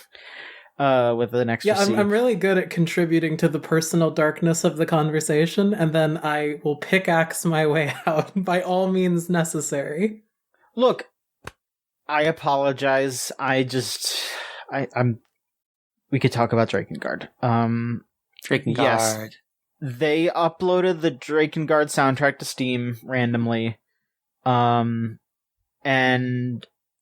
Dusk Golem, who is a prominent leaker of sorts, who mostly gets things right in regards to Resident Evil, has said that he has also heard that there's going to be some other Drakengard announcement later this month at either a Sony State of Play or at Tokyo Game Show. So no confirmation on what that is, but they did just re-release the soundtrack to Drakengard 1, so maybe a port of Drakengard of some sort, maybe a remake, maybe they're doing a collection, maybe they're making a fourth one, who knows, but at the very least you can go buy the soundtrack on Steam right now. If they do Drakengard news this close to my birthday, I will consider it an act of cosmic providence. Someone personally in the entire universe has elected to give me a birthday gift. It's Square Enix. They've decided. No. It clearly goes higher than that if we consider of course. the lore ramifications of Drakengard. Please consider my multi-pronged timeline that I've cracked out here for you to explain why this impacts specifically our very real universe right now. It's been a few years since Yoko Taro finished up Voice of Cards, so I guess that could be time spent on a new Drakengard. Which I can't even imagine he was that involved with that, you know? So, yeah. They are releasing the Mega Man Star Force Legacy Collection, which was not in the Nintendo Direct, but it was announced like right at the same time, which was kind of weird. Yeah, Hunter Stalker in the chat is saying the last thing that Yoko Taro was really involved with was that Nier Gacha game. That's also true, yeah. But yes, Mega Man Star Force Legacy Collection out next year. All of those games. I never played any of those. Did anyone here play any of the Star Force games? Honestly, I don't know what differentiates a Star Force Mega Man versus, because like it's like what, tangentially connected to Battle Network? No? Yes, I think it's basically like, you know how in Battle Network you see it from like the side and above? In Star Force, the camera's like right behind Mega Man. And I think it's a different Mega Man and a different guy is playing, you know, like it's not LAN. Yeah, it's just future Battle Network in space. Yeah, that is what Hunter Stalker is saying. Yes, it is future Battle Network in space. So, yeah, and it's like a behind the back. Which, hey, you know what? This is they've only got one last Legacy Collection to do. And it's the one that I want. So, time's a waste in Capcom. Let's do Mega Man Legends Legacy Collection, please. It's really funny looking in that thread where like one of the first comments is just someone going, they will do literally anything to avoid announcing Mega Man Legends. And again, you know, to talk about, you know, issues with, you know, emulation and all that. Like the reason why I want them to do a Legends Legacy Collection is because I own those games. I've had those games for ages and it's kind of miserable to play them in the way that they are now because Legends 1 doesn't support analog controls. So if they patch in or do something to make Legends 1 work with analog controls, that's what is needed. That game, it's like, you know, people were like, oh, they had Bubsy 3D has analog controls now. Legends needs analog controls. They need to do what they did to Bubsy 3D with Mega Man Legends. The hilarious thing with Mega Man Legends is that some of those control schemes built into that game are actually insane. Like, they want you rotating the character with the shoulder buttons for some of them. They have, like, a control scheme that uses, like, the face buttons, like you're playing, like, a weird proto-FPS. And it's like they really desperately want you to, like, circle strafe in that game because they have, like, the second one has, like, the lock-on and you can play it like a normal video game. Mm-hmm. But the first one, especially when you get, like, the speed, or, like, what are they? The roller skates? Yeah, the skates. That game controls, like, literal garbage, which is sad because that game is amazing in a lot of everything other ways. Else. Yeah, it's so good. Just the controls. Like, so I would like for them to just touch up the controls for sure. I don't know. I genuinely am someone who really, really likes Mega Man Legends 2 a lot, especially when it goes into, like, the absurd back half. Mm-hmm. Still, and I think we've talked about this before, so we can keep it brief. I think multiple members of Gamesline would form a prayer circle for Mega Man Legends 2, given the option, but the desire's there. Come on. For 3, you mean? Yeah. Yeah. Or even just a legacy pack. I don't know. Because also, like, again, you know, I would like for them to release a package bundle so that way more people can be aware of Misadventures of Tronbon, because that is also an excellent game. I honestly have not played that one. Because what was that one? N64 exclusive? No, that was PS1. Really? Yeah. It was in between 1 and 2, because, like, I think it came with a demo for 2. But it's definitely way more rare. Like, I guess, you know, they probably didn't advertise it or something, because that was one of those games where, like, you know, even before the COVID video game price spike, it was still like a $300 game. You know, like, it was extremely expensive before everything got expensive.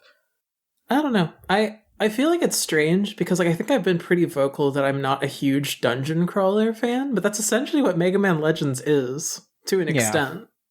Which is really weird to think about, like, a Mega Man dungeon crawler. But it works. I mean, it's basically Zelda, you know? Kind of, but it has way more emphasis on, like, combat over puzzles. And it actually has characters.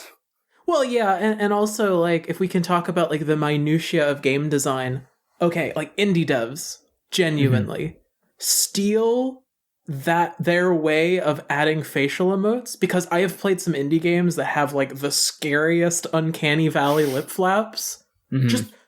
Just be inspired by Mega Man. Like, watch one cutscene in Mega Man Legends 2 and be inspired by that, because it is so much easier to do something like that over trying to do low poly lip flaps.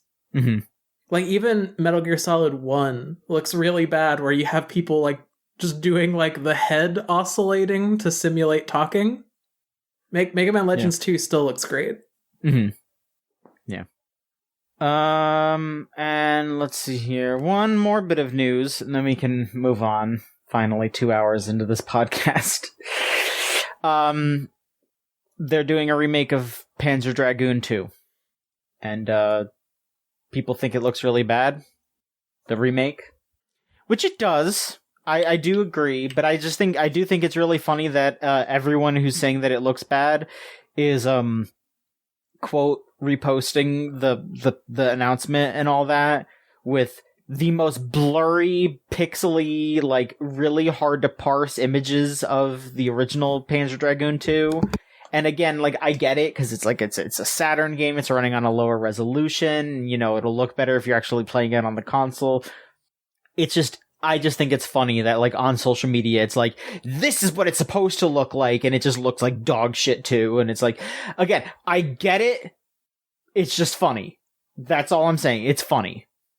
I don't know if this is a controversial opinion or not, but I feel like the Panzer Dragoon like visual language has never been that appealing for my personal taste. Mm-hmm. I think the only real impression that it ever left on me is that if I go real far back in memory, the only impression the Panzer Dragoon franchise ever left on me was that there was an arcade that we used to go to in like South Carolina where they inexplicably had a Panzer Dragoon Orta Xbox that you could win for like thousands of tickets. And Okay. my main impression was that girl's sitting on a dragon. And that basically is the only thing that has ever stuck with me about that franchise. Sure. I mean, I just know that like Saga is talked up as one of the best RPGs ever, but that it's, hard to emulate and, the actual copies of the game are expensive. So if they remake that would be great. I feel like that's the appeal of liking something insanely niche is that you can very easily say that something is the best thing ever, and who's going to countermand you? Nobody can argue. They haven't played it. You could just say so. Yeah, this Sega Saturn RPG is really good. You have to trust me because I played it and you didn't. Like what? Is the average schmuck gonna go look up a Sega Saturn emulator? Which again barely works apparently. Like you can't even like run it right. So even if they wanted to prove you wrong, they couldn't. Saturn emulation has come away, but it is definitely the hardest to emulate of that era. Mm-hmm. I will say the ground textures in this remake a bit rough. The spaceship in the air looks much better. Sure. Yeah. Again, I'll take it or leave it. I would just like for them to make Saga available in some way. Port, remake, that doesn't look like shit. Whatever. Alright, we can talk about what we've been gaming on. If you would like. Nikolas, you've pretty specifically said last week that you wanted to talk fighting games with Lily. Would you like to do that? Oh dear. Oh, would Lily like to do that at all? So here's the thing. I said the same thing last week. Okay. I want to be abundantly clear here. I am a neophyte. So, if you Don't worry, I am too. Okay, so, because again, if you were like, oh, isn't it fucked up that, that RAM's 624p is kind of like disjointed? I'm not going to hit you with any of that. Okay. Don't worry. Do not worry. See, what games specifically was it? Was it Under Night and Strive? So it was... Yes, I recently picked up Strive. I've still been playing. I think at this point I have 11 hours in Strive, and I have played about 10 hours in Under Night In-Birth, EXE, late, CL-R, that one. Okay. I want to ask as sort of an opener, because I don't know. I've played Strive. How different would you say is the mechanical intensity between Strive and Under Night In-Birth? Because I've felt like, and I've heard, that Strive is very simplified compared to a lot of fighting games, and is like sort of the one that set off the chain of a lot of them becoming more simplified in recent years, like 2XKO. But I don't actually know Under Night itself. I haven't tried it, so I want to know how you, as someone who's played specifically both of those, would say it feels in terms of difference of like mechanical challenge or complexity. So the thing that immediately comes to mind is like, I think that Under Night has a lot more passive states going for it. Like, Strive doesn't really have anything immediately analogous, at least from my perspective, of something like going Vorpal, or like the collision gauge that you can trigger to, fill your I don't even remember what it's called in Under Night. The tension gauge, the super meter. The bar.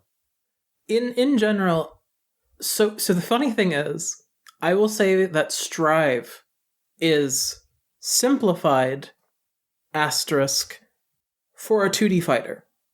A lot of the mechanics that have been like kind of crystallized since Double X in Guilty Gear, like the burst gauge, the tension meter. A lot of that is quote unquote simple in the context that it is the purest, simplest expression of those specific mechanics that have been derivated in other games. I would say that Strive, for me, a person who does not play a ton of I dabble. I play a lot of fighting games in the context of playing by myself, completely non-competitively.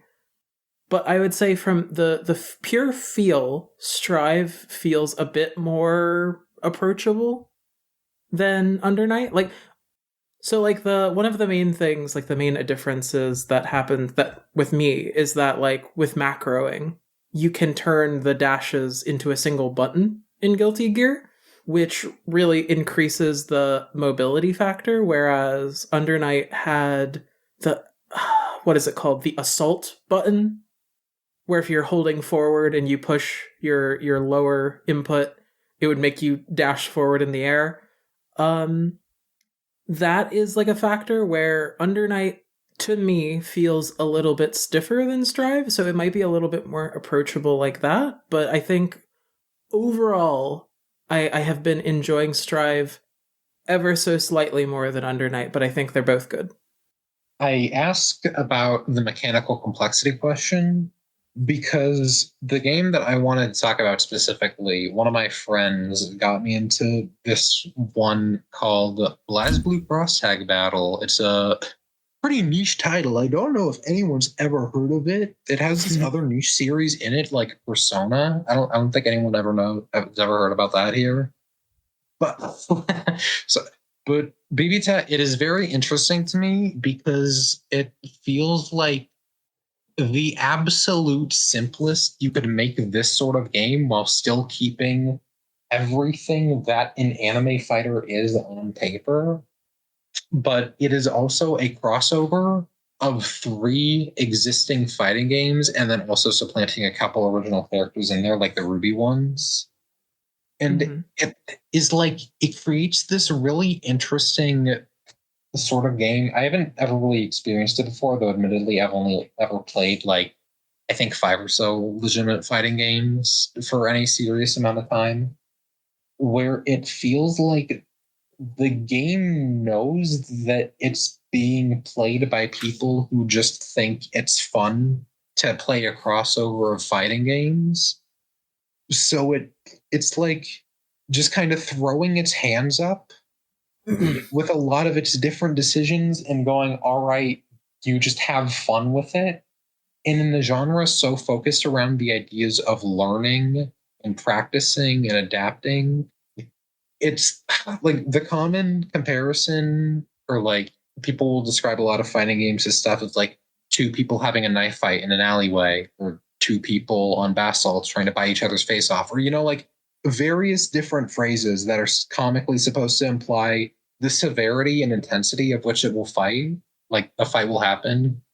Whereas with BB Tag, it feels like it is designed to encourage the feeling of walking into a bathroom to try using it. Someone shows up with a baseball bat and breaks one of your knees in, and then like pulls out a cartoon Amy Rose Pico Pico horn and then bashes the other one in the stupidest goddamn way imaginable, and then just leaves without doing anything else. It is a game designed to set up the dumbest highway robberies in existence. And I think it's a really, really funny fighting game. I want to play it with you sometime if you have it. If you don't, I would not imagine you do. I don't know how much it costs. I don't know if it'd be worth buying for like just a couple mess around sessions. But it's like, obviously it wasn't, but it's just phenomenal to play a game that feels like it was designed not to be balanced or logical in any way, and just be like a fighting game that feels like what someone who doesn't know what these games sees when they watch people play them. It is very simple like a lot of characters are really busted or really bad because they don't have their mechanics from their original games transferred over. Like the most busted character in that game is Adachi because the thing he was built around just didn't get transferred over. And it just Okay. it is very interesting to me. It is just like the purest form of guys who just wanted to make a fun crossover fighting game and didn't really think about the logistics of it. Like, this is something that I feel like I get into a problem with, where I have trouble describing games that I find endearing or fun or awesome. Like, I had this with Sonic Forces, where it's like, I wanted to talk about that game, but I didn't really have a whole lot more to say than this game is really fucked up for very specific reasons. But I really, really like those kinds of games. Like, the catch-all term for fighting games is obviously Kusoge, but it feels like something beyond that. Like, built to be a game that people would call that is how it feels sometimes. Built to be played ironically, if you can play a video game ironically. So I need to share a hell of an experience. I need to share something that just happened to me, actually. Mm-hmm. So you were talking about this, and I was listening, and I was like, how much is BlazBlue cross tag battle? I was like, I don't have it, clearly. I should look. And I went on like a VTuber ass face journey just now, because I pulled it up on Steam, and apparently not only do I own this game, I own the special edition somehow. How'd that happen? Did it grow in my Steam library like black mold? What the hell? Well, I mean, it will probably have the same effect on your brain as black mold would. Like, this game is not meant for people with brains. This game is meant for people who think fighting games are fun to play with friends, and they want to get good at that. It is... It is like a party game version of a fighting game while still feeling like a legitimate fighting game, but absolutely not being one. I love it. So it sounds like it has the potential to be like that kind of drunken fun. Yes, it is absolutely that. One of my friends, the guy I play it with, describes it as cyberbullying, the video game.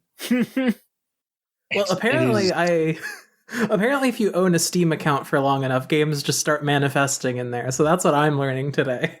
Sounds That's right true. to me. The one that grew in my, like, in the corner of mine was Portal and Portal 2. I don't know. I don't remember buying those, but I just have them. And Terraria and Rivals. Wait, how many of these fucking games do I have? What? Wait, I'm to the black hole in the corners of my library right now. What else is in here? What the hell? Well, anyway. Yeah. I have not bought Crashers. Where did this come from? There's beautiful things happening in the podcast today, but I agree. Oh my god! I would very happily try cross tag battle at some point. Oh, hell yes! I've played BlazBlue.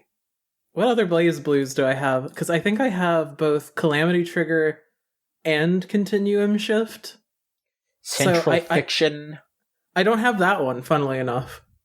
And apparently on July 26th, Steam was like, hey, you want a booster pack of BlazBlue Continuum Shift Extend. So that happened. But congratulations. But it's very strange that franchise in general seems to carry a lot of the things that you're talking about with cross tag battle, because it has like your not your supers, but like your specials are bound to like a single button in BlazBlue. Yeah, like a drive gimmick. That's what it's called, if I remember correctly. Very, very Smash Brosian, if you will. Yeah, I feel bad whenever like me and my friends make the thing of, oh, Smash Bros isn't a real fighting game because it doesn't have a block button. Because it does have a block button. Sorry, wrong way around. But it is like, there is obviously a degree of separation between fighting games that are focused on actual legitimate, like, technical aspects, learning. They're designed to be played competitively and seriously and have lots of thought put into them. In Smash Bros, which is designed as, I thought this would be funny. I put Steve Minecraft in the game because I wanted to put Steve Minecraft in the game. And the ramifications. It is like, you can very much tell Smash was designed not as a super intense fighting game, and people just turned it into one because of all the things that are valued when new games are made for it. Like, they don't it seems very much like it sort of begrudgingly does more traditional fighting game stuff, like adding new modes, or like what was the thing they added in the like meter? You can technically build up your final smash as a special move by doing damage, and it's like sort of a meter bar. Yeah, as the a final single smash meter. option that like nobody ever uses. Like the Smash Bros is absolutely not designed as a traditional fighting game, and that's perfectly fine. And I'm not going to say it's lesser for that. Mm-hmm. So Cross Tag almost feels like the sort of mix where like it is living in the skin of a series that is trying to be a serious fighting game, multiple series. Mm-hmm. But because it is a crossover and has to combine all those mechanics together, it says fuck it, doesn't do that, and instead just makes every single character the most broken piece of shit possible. And yeah. it's very fun. It is a very different feel than a lot of other especially other simplified fighting games. Like you were saying something like Strive has all the 2D fighting mechanics, but they're just this most simple version of those. Mm-hmm. That's what BB Tag feels like, and it's still like it's this completely different feeling of simplicity. Strive felt like, okay, it wants to simplify down a traditional fighting game, but still be one. Whereas with BB Tag, it feels like, okay, because like we just want to make this a goofy, have fun, dick around game, and we just like kind of need to have these. I like it a lot. I wouldn't really recommend it as some like if you're trying to actually learn or play serious fighting games, but it's like the perfect fighting game for me as a guy who likes how they feel, but doesn't really like give a shit about learning super intently or like trying to get super better at it. Because I just play these with friends. I just play these with friends a lot, and it is the ideal game for a group of friends that all only want to play with other friends. It is like the platonic ideal of using a fighting game as a social activity. Finally, fighting game Mario Kart. Yeah, that's what it is. That's what it is, I think, honestly. If Smash Bros. Is like Mario Party as a fighting game, like it is just swapping the words around. They're right on the opposite sides of the border from each other. The scale of fighting game to party game, they're right next to each other. It's just Cross Tag is slightly closer to the fighting game category. It is completely non-serious, but it is actively designed to be non-serious, and I think that's really interesting in a genre that is so often trying to take itself super seriously and benefits for it. There's a reason fighting games have a foothold they do, but I think there is something very fun about a fighting game that, like, as a result of its existence and design, can't really do that, because making a version of it that would have everything transferred over faithfully would make it overwhelming and unwieldy, because there would be like 3 different games worth of mechanics, and they would have to like staple those mechanics onto characters that don't have them. So like the easiest way to do it is to just make it goofy and like fun and casual. And I think that is a nice change of pace. But I also feel like I really, really should play a real fighting game, for lack of a better word, soon, so my brain does not turn to mush the next time someone convinces me to open up Guilty Gear. I mean, Strive is good. I know that's hardly like a pioneering opinion, but there's a reason why it is as heavily proliferated as it is, as like if you want to start with a fighting game, start with a good one. I tried Strive and I just didn't get super interested in any of the characters. I think the only ones I really liked playing were Bedman and Bridget. It's like, if I want to play Bridget in a fighting game, I'll just go play Plus R. But Bedman was really sick. I like playing him, though. I just stopped playing because I was bothered by stuff like the online system being really, really bad, or just like not really having a whole lot of people I wanted to play with in Strive. Well, I know that they have changed up ranked like a lot since the initial release. Like, it's not just like the floor system; they do just have like a ranked now. I played it relatively recently. I'm pretty sure I tried it out. Let me actually get the specific date because I recorded the first date I've played every game since 2023. Okay, I tried it. Yeah, I tried it in like summer last year. So unless it was in the last year that they made those big changes, then I was not like I was playing it on release and dropped it. I am still relatively new to the world of fighting games. Yeah, I mean, I don't know. Seems like enough time to give it a shot. Maybe I could go back to Strive again. Who knows? To give you an idea of when I started getting into fighting games, as like when I mean like the 2D anime fighters, I played Guilty Gear Accent Core, but I played the fucked up Nightmare version because that one was on the Wii. Oh no! The good shit. I will in the earnest defense of my own sanity and my reputation on Gamesline, I will tell you I was not using the gesture controls. Why not? Wait, you could have used motion controls for it on the Wii? Yes, it was a nightmare, and it was atrocious. Oh, they should sell that on the Switch. I would pay $40 for that. I would genuinely pay $40 for you get to play plus with motion controls. Mm-hmm. That would be awesome. That's how it should be. That sounds amazing. Oh, I can't believe I'm learning about this just now.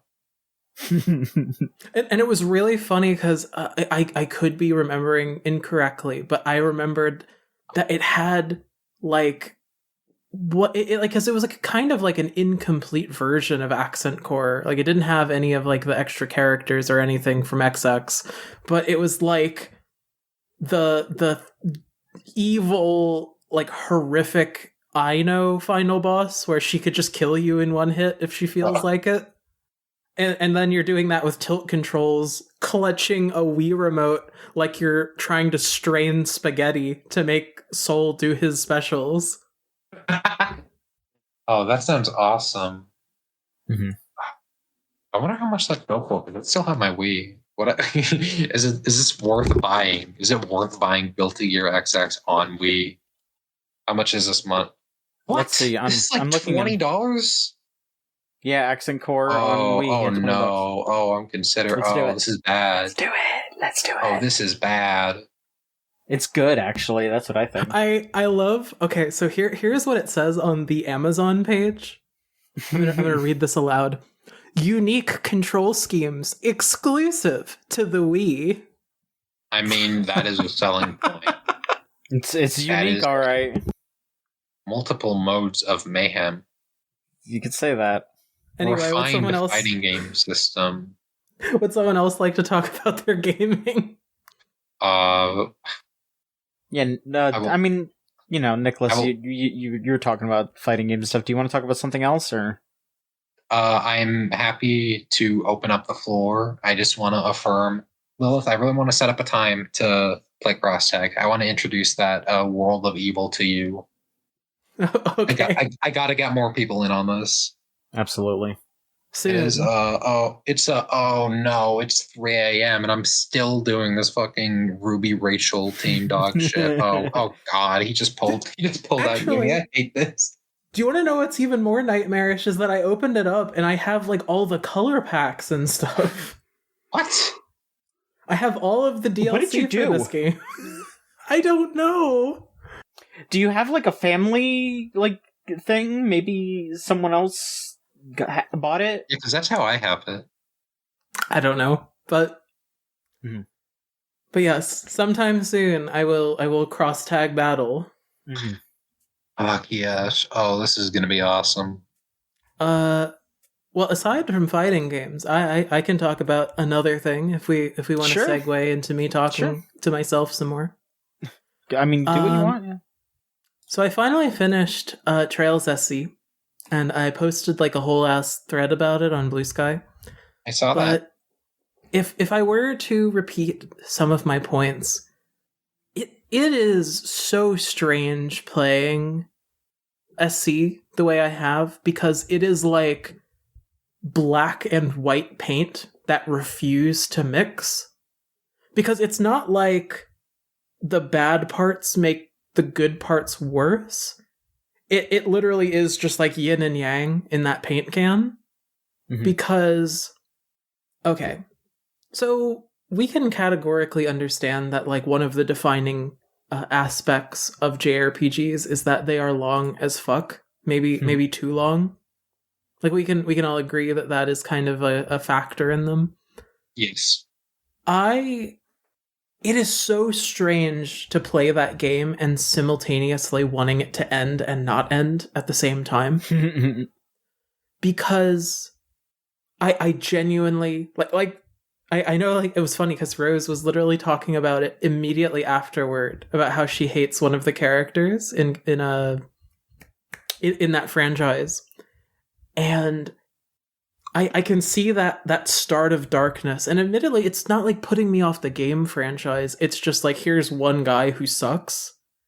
And like from what you've played at first in the demo, John, like a lot of the character detail and the heart and the world building is so good. If you really like the experience of just being allowed to percolate in a fictional space, wonderful.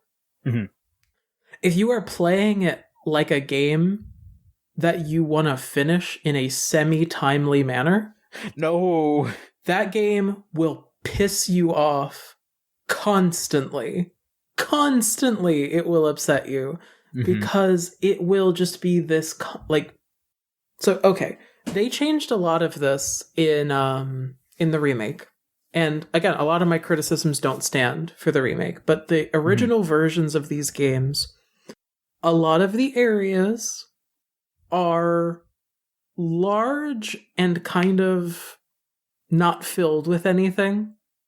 And so it kind of, like, in my modern era brain, and, you know, having multiple games that I want to play in 1 year, I was relying a lot on guides for precision of language. Like when a quest says there is a monster that you need to kill somewhere on this entire stretch of highway, I can't pretend that my patience wasn't tested a little bit, even though hypothetically I was having a good time.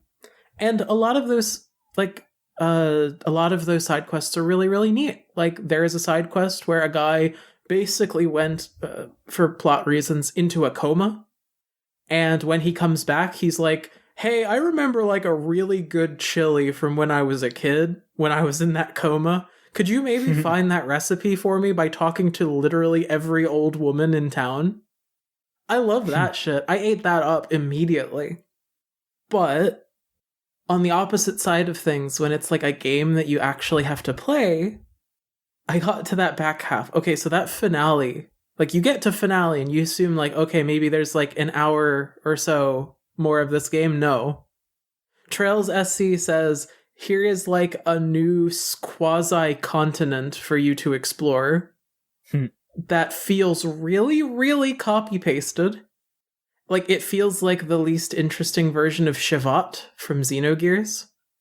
And also, you get to the final tower, the big tower of ordeals at the end of this game, and it's 11 honest-to-God boss fights back-to-back.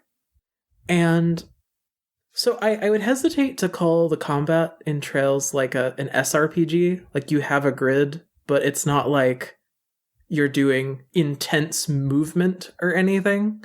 Generally speaking, you can only move and attack. You can't do both. Or your attack is part of your movement, rather, and you will move the most linear way there. This game will constantly put you in situations where you are fighting enemies that have a lot of advantage in the action economy, and then all of the final bosses are that.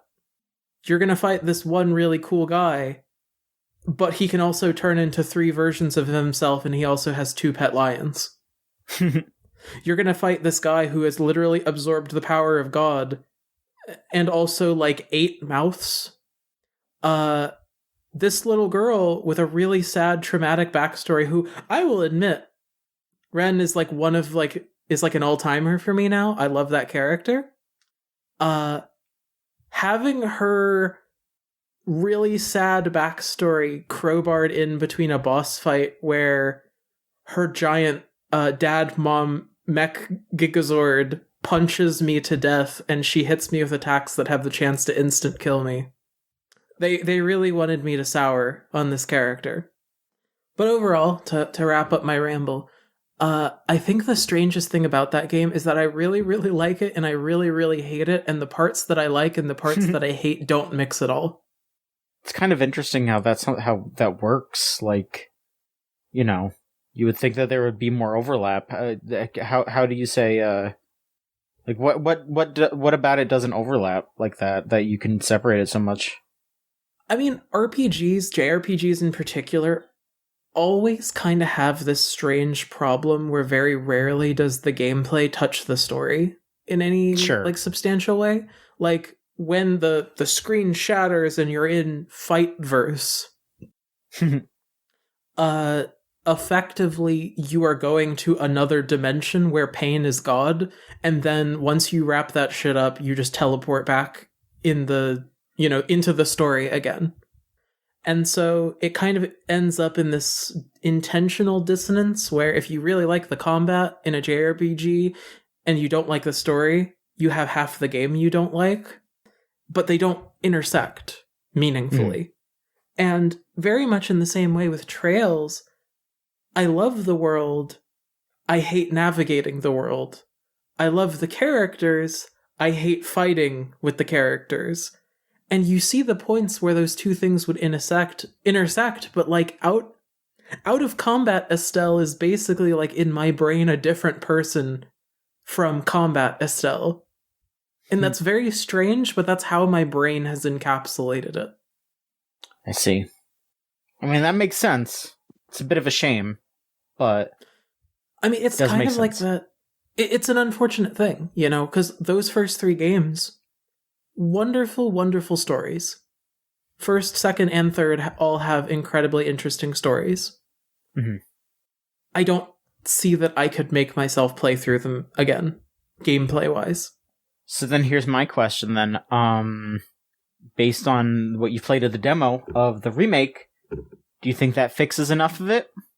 So, my understanding of the demo is not complete, obviously. I didn't go on to play the full game.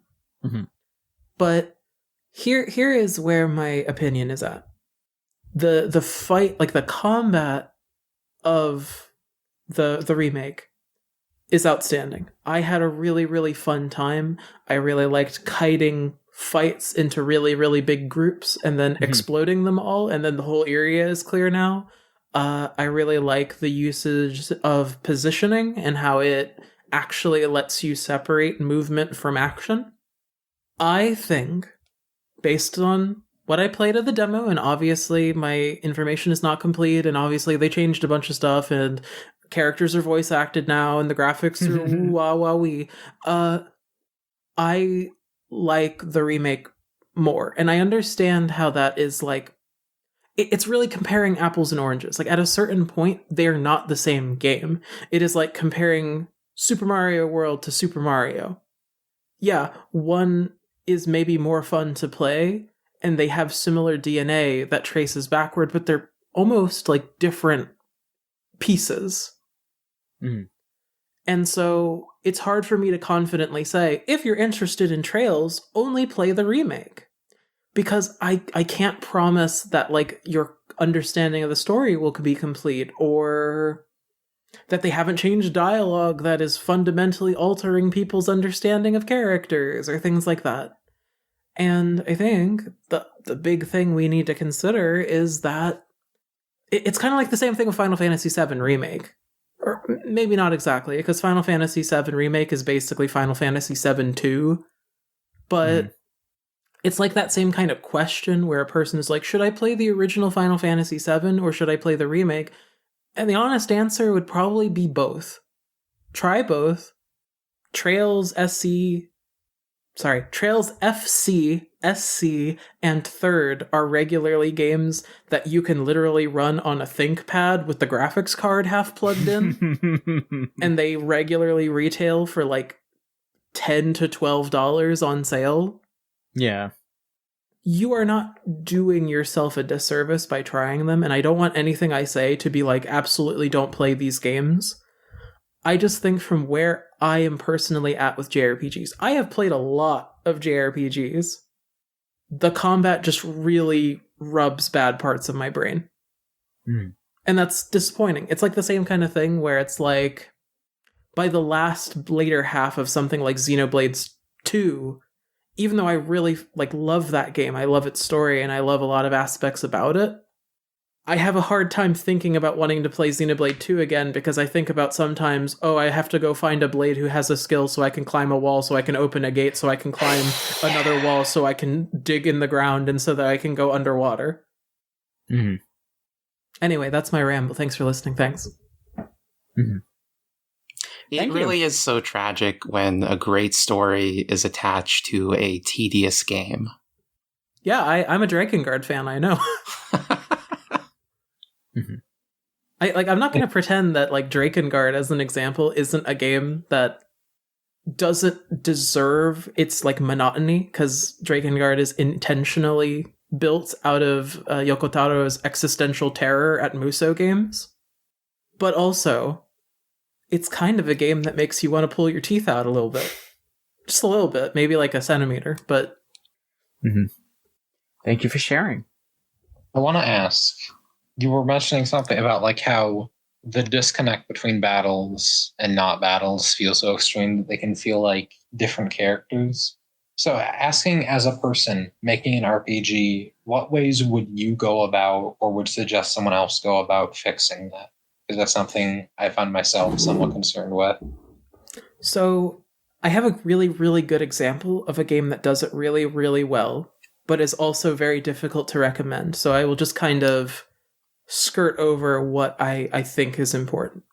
So one of my favorite games of all time is Lisa the Painful and Lisa the Joyful.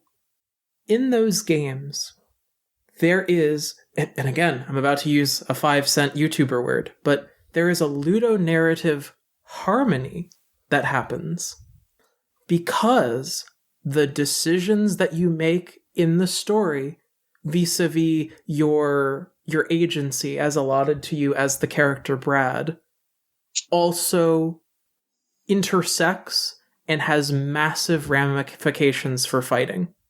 So, mild spoilers for things that happen in Lisa the Painful, but partway through the game, a person asks you and puts you in a coercive situation where they say, I am going to kill every single one of your party members, or I am going to cut off your arm. Choose. This is not just I'll get some different guys, or I'm gonna go chug a potion and then he'll be basically the same. Your choice in that moment is going to define the rest of your gameplay. Those characters do not come back. They are dead permanently. Your arm, once severed, sits on the ground, and your stats are permanently lowered, and you cannot do anything ever again that requires both hands. This is story and gameplay. It forms that kind of harmony where the game does not insist upon itself by being gamey. There's no random encounters in Lisa. Every single person you fight and kill in that game is a named guy. Once you kill him, he's dead forever. And maybe that may not be the tone that people are going for with JRPGs. Some people maybe don't want to play every game and have it feel like Fear and Hunger. But also having your in-game choices, in-game plot, inform and change things that happen in gameplay is a really major part, I think, in kind of creating that harmony. Because in a lot of ways, the things that we do in games not mattering, really, kind of leads to that feeling where you don't need to care because the plot's going to progress with or without me. That's a very good example. I like that. Mm-hmm. May I say something that it may runs the risk of sounding a tad ruder than I mean it to? Sure. I have played Lisa the Painful. I really like it. I like it a lot. I think it's You know that like section of indie RPGs that get clumped together of like Lisa, Undertale, Amori, those sorts of games? I think it's one of my favorites in that group. Mm-hmm. I really enjoyed it. I probably will not ever play it, like actually go through it again for the reasons that you described of it is very... Well, it's it the is, painful like, RPG. Yeah, it is actively designed to be a slog and annoying, and I really like that a lot. It is like, but I feel like it's an RPG because an RPG is a genre that is very easy to piss you off with. Like, I don't think it would have worked well as like a platformer or a fighting game or like whatever other genre can pop into my head, because an RPG is a very good genre for having a lot of things that will go wrong in the story punch you in the face when you're actually trying to engage with the gameplay. So hearing your big ideal recommendation be that sort of Lisa's like, when a character loses an arm, they lose it in the game, or when party members die, they actually die. It feels kind of like, yeah, that's what most games should do. Does Trails not do that sort of way? Because like, I don't know, maybe it's because we've both played it that it feels so much like the natural way of this is what it should be when something specific happens in the game, that it just naturally shows up. Like something like Kingdom Hearts Days, I like that one a lot because like there are days where like the character you're playing as will just get sick or wake up late, and that will affect specific stats. Like, oh, you lose a couple levels because you woke up late for the day. And like, I guess I'm just used to even small things like that directly focusing, like affecting how battles work. But it's like, if that sort of thing is what it feels like it's integrating both sides of the games together, I don't, it feels, how do I put this? It feels like, because that feels common to me from what I've seen, or like the easiest answer to the question. So it feels, I guess, kind of weird to hear that as the ideal solution, or like the one that you would recommend first, when in my head it doesn't really register as like something that I just wouldn't be doing anyways. Does that make sense? Does that sound rude at all? So, sorry, I'm trying to unpack all of that. So, to get to the nitty gritty of the argument, like, yeah, it's really easy to just say, no, duh, every game should be doing that. But it's also just as easy to kind of naturally kind of construct what is a story that exists for the convenience of the game design. Maybe specifically in that case, the issues are not analogous in Trails re Lisa. But like, to give an example of what specifically I mean, stories are kind of these things that live or die based on their pacing. A really, really incompetent, inept story that messes up characters constantly or does a lot of incongruous mistakes can still be really engaging and gripping if the pacing is right. Video games kind of inherently inherit this problem of pacing where you kind of have a person who is responsible for the pacing of the game outside of your skill as a writer. Like, I ask an open question. Has anyone ever played a video game where you have eaten your fill of it, proverbially, as much as I don't like to mix the metaphor of food and, culture? You've had your fill of it, and you are like, okay, I could stand for this game to end soon. And then it goes on for another 30 hours, and maybe, that's not the worst thing, but you were kind of hoping for the pacing's sake it would end. All the time. Mm-hmm. This is a kind of problem that exists with this kind of disconnect where the game really, really wants you to have big, epic JRPG boss fights. But like in the case of characters like I have watched like 3 videos about it at this point, and at this point I don't know how to pronounce her goddamn name anymore. So I will say it how I was saying it in the beginning, and if I'm wrong, then everyone can yell at me on Blue Sky or whatever. Rene, Purple Scythe Girl. The entire narrative aspect of her character comes from this fact that she is a child and she has been horrifically traumatized, and she has basically brainwashed herself into thinking that the only way to resolve problems is through violence. The main characters essentially want to communicate with her and basically let her know that she has an avenue in life that does not involve violence, and that she is free to abandon that path for herself whenever she chooses to. Having the story then go, all right, well, here's an epic boss fight, and also you're going to fight her pet Gundam. I'm not saying it can't work, but the way it does work and how it facilitates the story where you have a fight with her and explicitly you then have the video gamey, you gotta fight her Gundam before you can convince her to not kill you, feels a little strange for a pacing perspective. Another example is, we hear this character that he is the scariest, biggest, baddest, biggest sword man who has ever been. And we hear that he is super scary and very cool, and, you know, he kills a lot of people or whatever. Having a fight that exists for the convenience of the game design, where he is now suddenly allowed to shadow clone himself and summon healing lions, feels a little incongruous when the skills that he is established to have is that he's really good with a sword. I don't know that being really good with a sword lets you tame lions, but apparently here we go.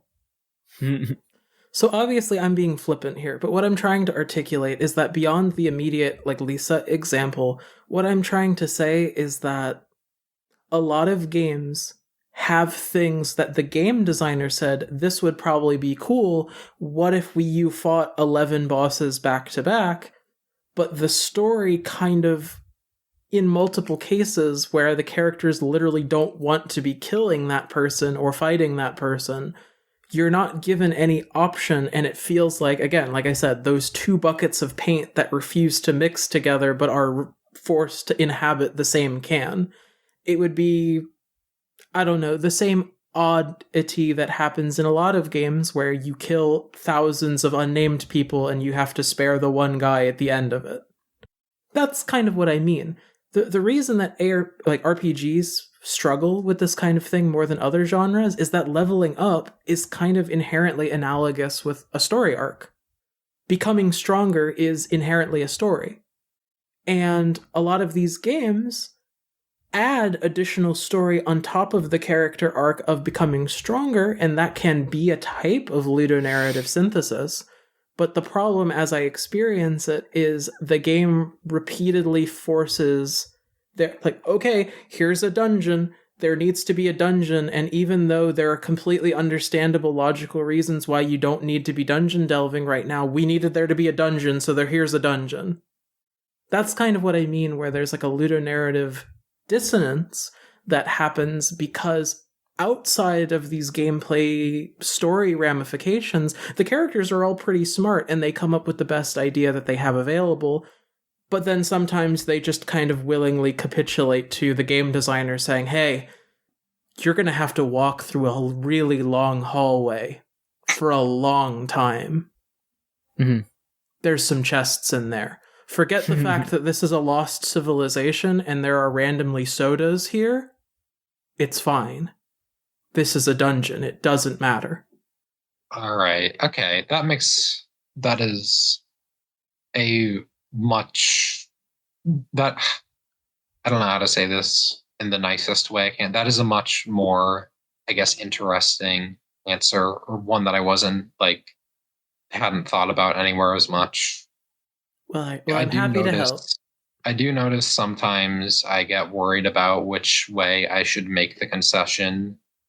Because, sometimes you do just need to make the concessions for a story and a game to be functional. Like, one of the characters in mine, for instance, I just had to throw a character that does healing stuff in there because, for all the things you can take away from an RPG, you cannot say, okay, but you also just can't heal unless, you drastically change how the game operates.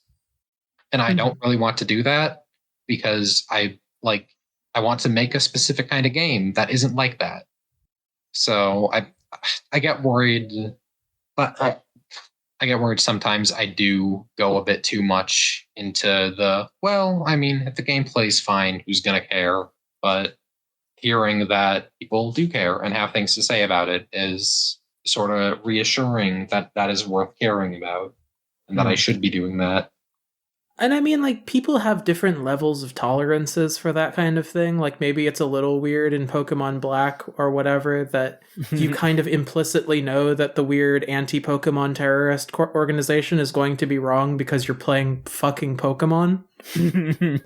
Like, you're not given the choice to be like, maybe this Pokemon thing is a little fucked up and deciding to progress without them. Not really an option. But also, that's not the, the jab of that game. But, all the same, with stories where characters are not operating immediately within the convenience of game design, it becomes dissonant. Because, again, regardless of how you feel about the Mr. Ego Raptor, he did get one thing right where he said where games that are closer to reality often invoke situations where you are more likely to have to stipulate on them. The more you point out the inherent analogousness with real life, the more you have to comment on it.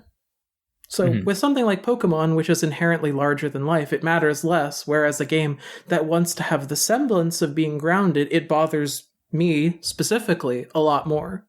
Mm-hmm. Dragon Quest, as an example, wouldn't bother me as much because that game is so absurdly cartoony that I'd just be like, okay, yeah, whatever. They got slimes in this one. They got slimes in this one, brother. Nothing matters. Anyway, someone else should talk now. I could talk about the dumb shit that I did. You're talking about, the gameplay mechanics of an RPG and the story and all that. I did something bad. I did something real bad. I have been playing Hacker's Memory still, and I went, you know what I'm gonna do? I was like, I'm going to set up the grind shortener. And I'm going to make my Digimon extremely powerful, and then I'm going to blow through the rest of the game. So, what you do is, I don't know if you're familiar with, I don't know everyone's familiarity with Digimon. Who here knows what a Numamon is? I do not. Yeah, I don't either. Okay. I'm not going to go through the effort of pulling up an image, because also people are listening to this, whatever. But Numemon is a little green slime guy who is a Digimon who, his main attack is throwing poop. He throws turds, and he's made out of basically caca poo poo pee pee. And, they made versions of Numemon called Gold Numemon and Platinum Numemon. And Gold Numemon, when you have Gold Numemon in your party, when you finish a battle in the Cyber Sleuth games, you get extra money. And when you have Platinum Numemon in your party, you get extra experience. So I guess it's like the slimes in Dragon Quest, So if you get 3 Platinum Numemons, which involves like leveling up a bunch of Digimon, because the way that Cyber Sleuth works is you have to like de-digivolve and re-digivolve stuff over and over to like build stats and to give you a bigger level cap and stuff. So if you get 3 Platinum Numemon, you then have to manufacture 9 Tactician USBs, which are like random drops from like you can tell your Digimon to manufacture stuff, and they'll sometimes make them. It's not guaranteed, but you can save right before you get the call that says that they're done and just reset until you get it, which is what I did. And then every time that you win a single battle with the 3 Numemon, Platinum Numemon, all equipped with the tactical USBs, you get like enough experience points to raise a Digimon from level 1 to level 50. And of course, there's diminishing returns as you go. But, it makes it so you can raise a Digimon from level 1 to level 99 within 15 minutes instead of hours and hours and hours. Now, it takes a while to set that up initially, but then once you get it set up, you're good to go. But again, you have to de-digivolve and re-digivolve stuff a bunch of times to raise your stat gain caps and stuff like that. But again, being able to get them to 99 and then de-digivolving them and then re-digivolving them like makes those stat caps go up higher. So the Numemon makes it easier. And so I've been doing that, and then I've been grinding up their stats, and so I have a couple of like perfectly statted perfect like mega Digimon that I'm like halfway through the game, but I have like a bunch of perfect Digimon that can just steamroll the rest of it, and that are basically like competitively viable if they're, I mean, because there is a versus mode in this game, and I don't know who the fuck is playing it, but what I have right now is equivalent to like a handful of competitively viable Digimon, and I'm just gonna use them to blow through the rest of the game so I can be done with it before Time Stranger comes out. It sounds like you've hacked the game like a true Digidestined. I guess so. I mean, except if it was a real Digidestined, the Digimon would be, I would have one, and it would be my friend. And I don't know I think what I did is not something a friend would do. Doesn't seem like it, but that's what I did. But I also did play the Time Stranger demo that dropped. And that shit was good. That was a great demo. I loved the style. It has a really, really nice, like it looks really nice. I played it on PS5. Yeah, it looks stunning. Great music, because it's Masafumi Takada again, you know, same thing as Cyber Sleuth and Hacker's Memory, as well as Danganronpa, as we talked about earlier, and No More Heroes, and Killer 7, etc., etc. So all of the audio-visual stuff is fantastic. And then the gameplay is just fun, too. It's pretty standard RPG-type stuff. You're going around and collecting your Digimon by... When you defeat a Digimon, it fills up a bar, and when it fills up to 100, you can generate your own. And if it fills up to 200, you get better stats. So you want to fill it up to 200. And then you can, like, feed Digimon, like, as you, like, when you generate one, you can then, they're added into, like, your PC party, basically, and then you can mash them together and then build the stat bonuses that way. So it's not like Cyber Sleuth, you have to digivolve and de-digivolve again. It's just like, you can make your stat caps go up just by battling and then generating Digimon to feed into the Digimon that you want to keep, which is way easier, takes way less time, just a better system for sure. It's not a very long demo. I just enjoyed running through it. Very excited for that game. Is there anything that any of you are interested in knowing about Time Stranger that I could be more specific about? What exactly is the narrative premise of Time Stranger? Okay. The premise is that you are a secret agent that deals with anomalies. Basically, like they posit it as like, I don't know if I'd say it's like 1-to-1 with like an SCP Foundation kind of thing, but they initially kind of posit it as you be like going after like UMAs and cryptids and shit, but like every cryptid and UMA in this universe is just a Digimon, so you're basically just going after Digimon. And the general premise is that there is a walled off section of in I guess Tokyo, that is just earthquakes are happening in this walled off area. So you travel into there, and there's this giant Digimon just showing up there, and they didn't really go too much further into what is going on with that. But I guess that's the mystery, is you're like, why is this giant Digimon showing up and tearing up the earth? Why are, you know, I guess you get teleported to the digital world eventually. Why does that happen? They haven't really shown too much of what's going on per se. But it's a pretty generic sort of like, you're just a spy type character going in and trying to figure out what's going on. Making SCPs and creepypastas into Digimon is a pretty clever idea. I like that. They were trying to do that with the last season of the anime, Ghost Game, and they kind of dropped the ball, so maybe this will be a better version of that. Because in the anime, like, the thing that was so frustrating was that it was Monster of the Week, and obviously, you know, that's not always lots of Monster of the Week stuff can be very good, but the problem was they started to introduce overarching narrative stuff, and they would start to move that forward, and then they would interrupt it with just a ton more Monster of the Week, and it was just so uneven, and they didn't really get to finish anything in a satisfying way by the end of the show.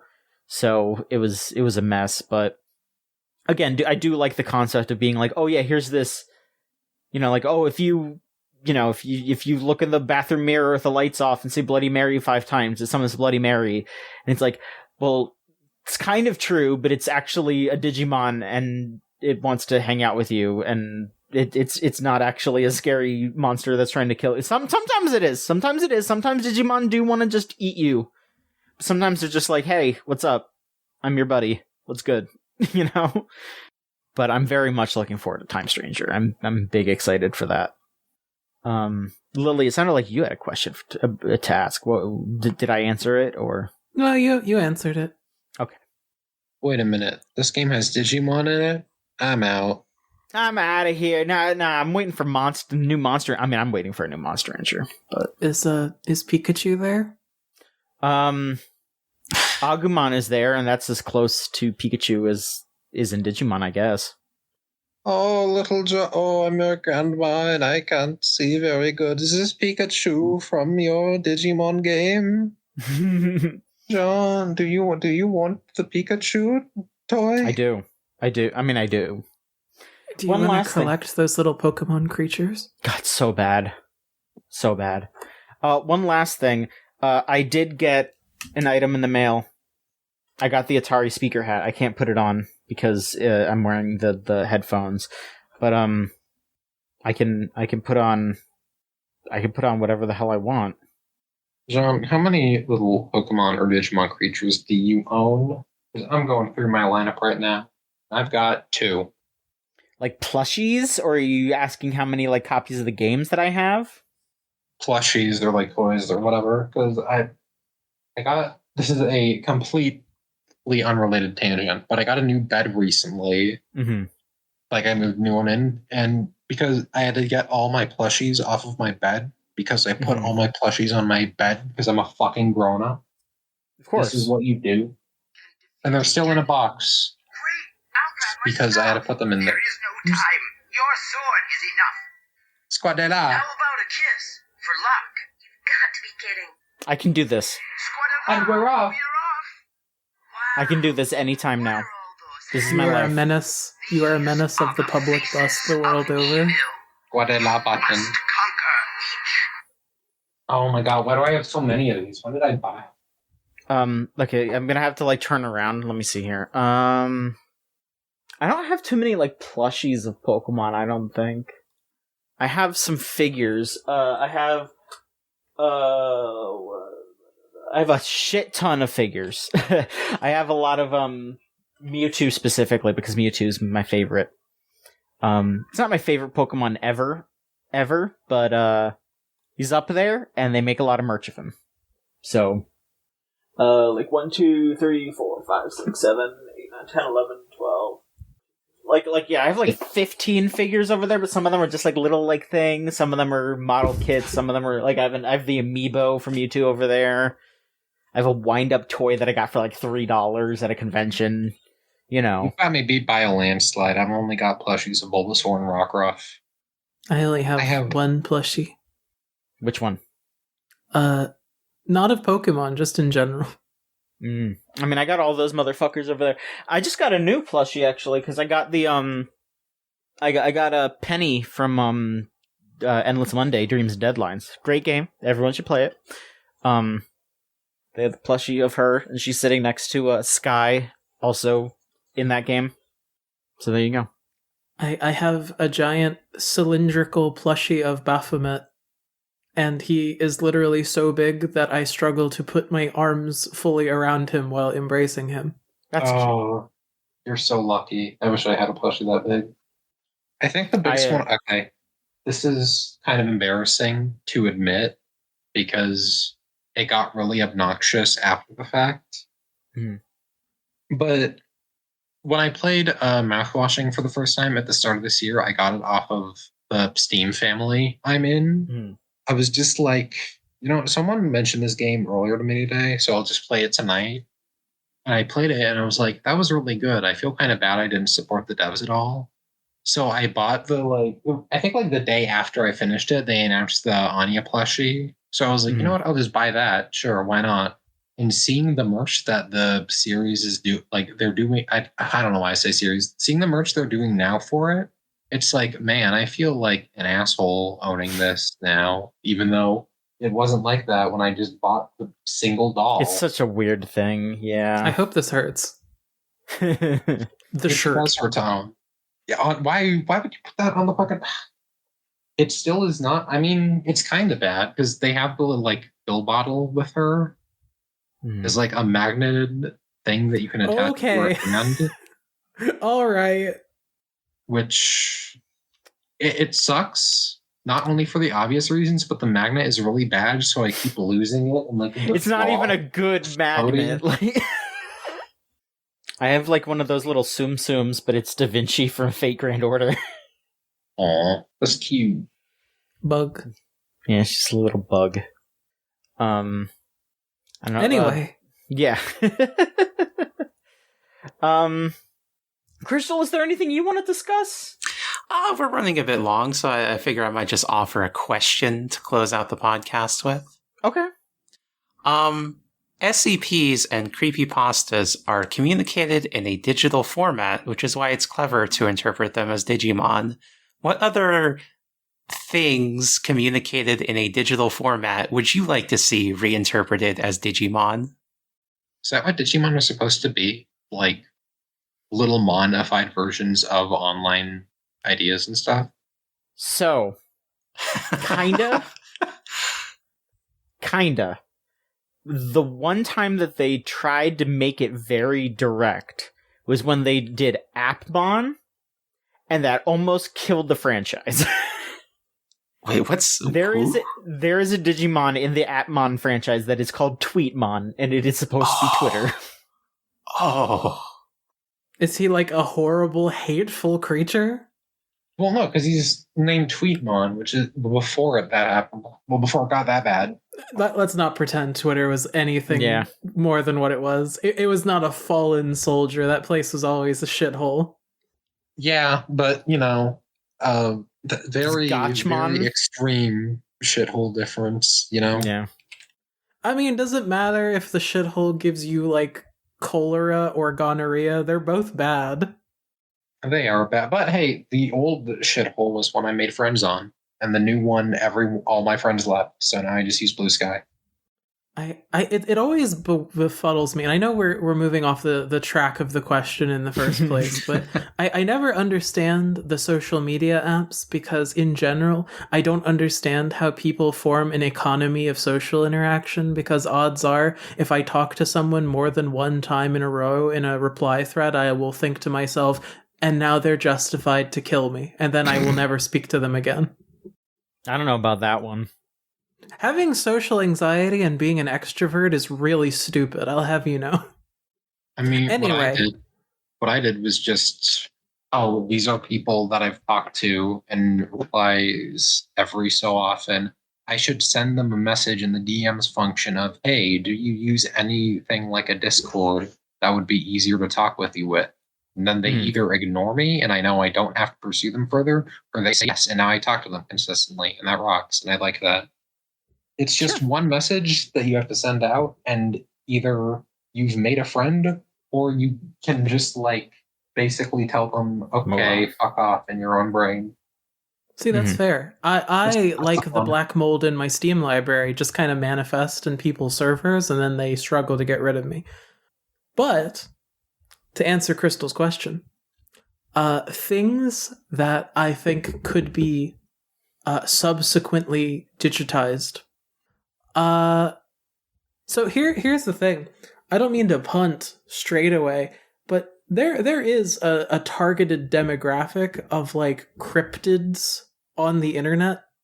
Like dude who exclusively wants to post about trains, or like whoever operates very, very niche wikis. So give me like whatever it is the Digimon equivalent of someone's entire vested knowledge catalog of like the steam train. Okay.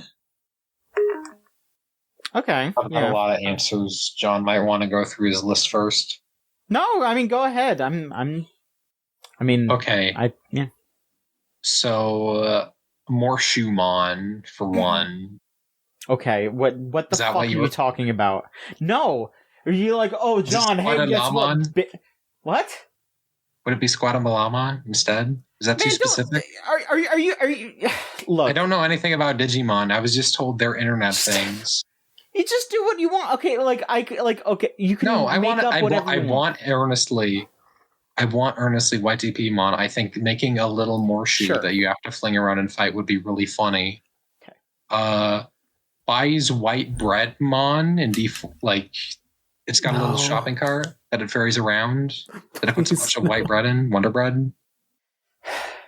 Mysterious furry benefactor mon. It's just a piece of paper that other Digimon are drawn on, but with really weird proportions. And it's worth a lot. They're trading that. I don't know. See, like, I like just the idea of them being these, like, digital constructs that exist, you know? Because that's what it was originally supposed to be. It was just like, they are these creatures that exist in the digital realm, but they existed before humans started to interact with them. And, you know, there's just, like, a connection now. Because we have entered the digital age ourselves. But, like, yeah, I mean, if we're doing Appmon style stuff, yeah, there was a lot of stuff they didn't do because, like I said, it fucking tanked. And it almost ended Digimon. I don't want there to be a Digimon equivalent to, like, fucking Spampton. I mean, you know, like, I guess, I mean, there's virus-type Digimon, but I would say that maybe the closest thing I could think of to, like, a virus that spreads around like spam mail would be like the Diaboromon line, I would think, because that's like what it does, kind of. Is there a Cryptomon? Probably not yet, but because I think Appmon was before that proliferated. You know, obviously Crypto is older than, but oh Christ, woke Grokmon. That's what it turns into. This is a dark conversation. It's a bad conversation. I think we have to... Can you do me a favor and just hit the stop stream button? Yeah, can we quit the stream? Chris, okay. Crystal, do you have an answer before we move on? Is there one that you've thought of? If I remember my Digimon lore correctly, it's not per se related to the internet. It's more like the realm of the collective unconscious of all digital computers. Mm-hmm. So I guess I would want like a Unixmon who's like a little penguin who types on the keyboard to make stuff happen. Okay. I could see that. I'm a little surprised they haven't done like some kind of crossover where it's just like, yeah, you can just have the Linux penguin as a Digimon. I don't know. Because they've been doing crossovers. Yeah, they've been doing crossovers recently that are just like, oh, hey, here's a Monster Hunter one, so you can have a Rathalos. There's a Godzilla one, so you can just have Godzilla as a Digimon.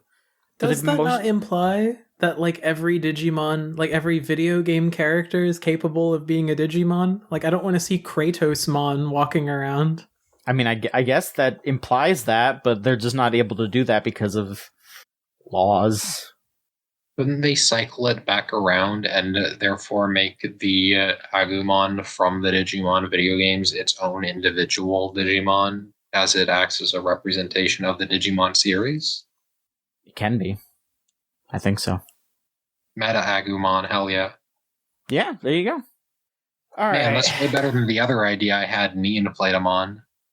But that exists as well, and you have to accept that. I mean, we get real meta. We have Digimon Inflationmon. Mm-hmm. I mean, And it there's all the... comes full circle, This ladies has and come gentlemen. back twice. Yeah, you need to turn that stream button off.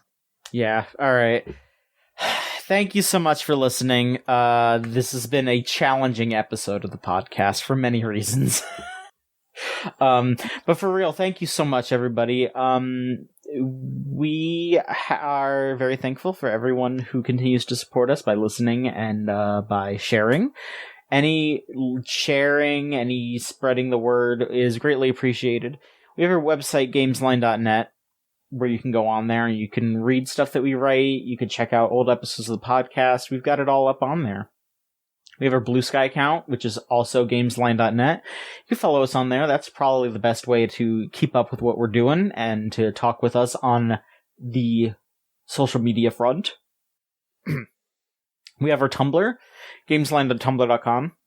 You can also follow us on there, but don't bother sending us questions through there because it eats the questions and we can't read them.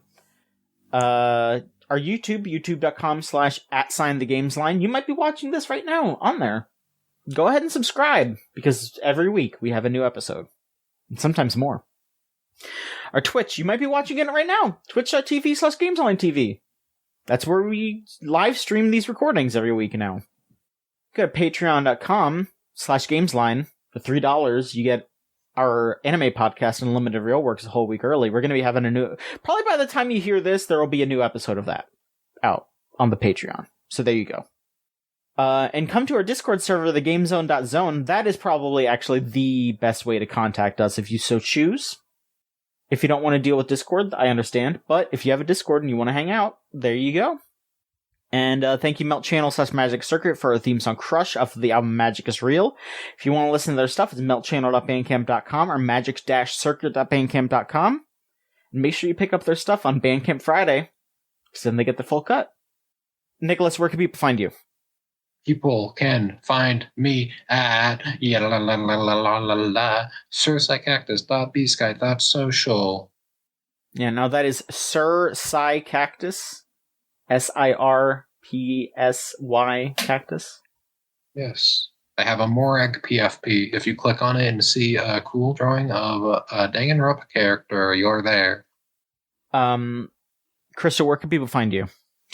Arcane Crystal on Blue Sky. Go to audioentropy.com. Listen to Eidolon Playtest. We got two miniseries going on right now. There's Eidolon Romance, inspired by the music of My Chemical Romance, about the warrior/Mad Max gangs in the future fighting against the tyranny of Battery City. And Eidolon Flashback, inspired by any music before 1970, where a secret organization uses a time machine to conquer all of time simultaneously. Ooh, pretty neat. And Lily, where can people find you? You can find me on galilus.tira.bsky.social. You can find me at john.gamesline.net on Blue Sky. You could also type that in on your web browser and it'll bring you to my author page on Gamesline. So there you go. Thank you so much for listening, everybody. And, one last announcement thing, I suppose. I forget if I mentioned it on here, but, we're on episode 67. So in 2 weeks from now, we will be recording our episode 69 episode, which is where we will be taking questions and answering questions based on sex and romance. But we need those questions, so send in your questions that you want us to answer, and we will try our best to do so. But that's it. Thank you so much for listening. We'll be back next week with another episode of the Gamesline podcast. So long. Bye-bye.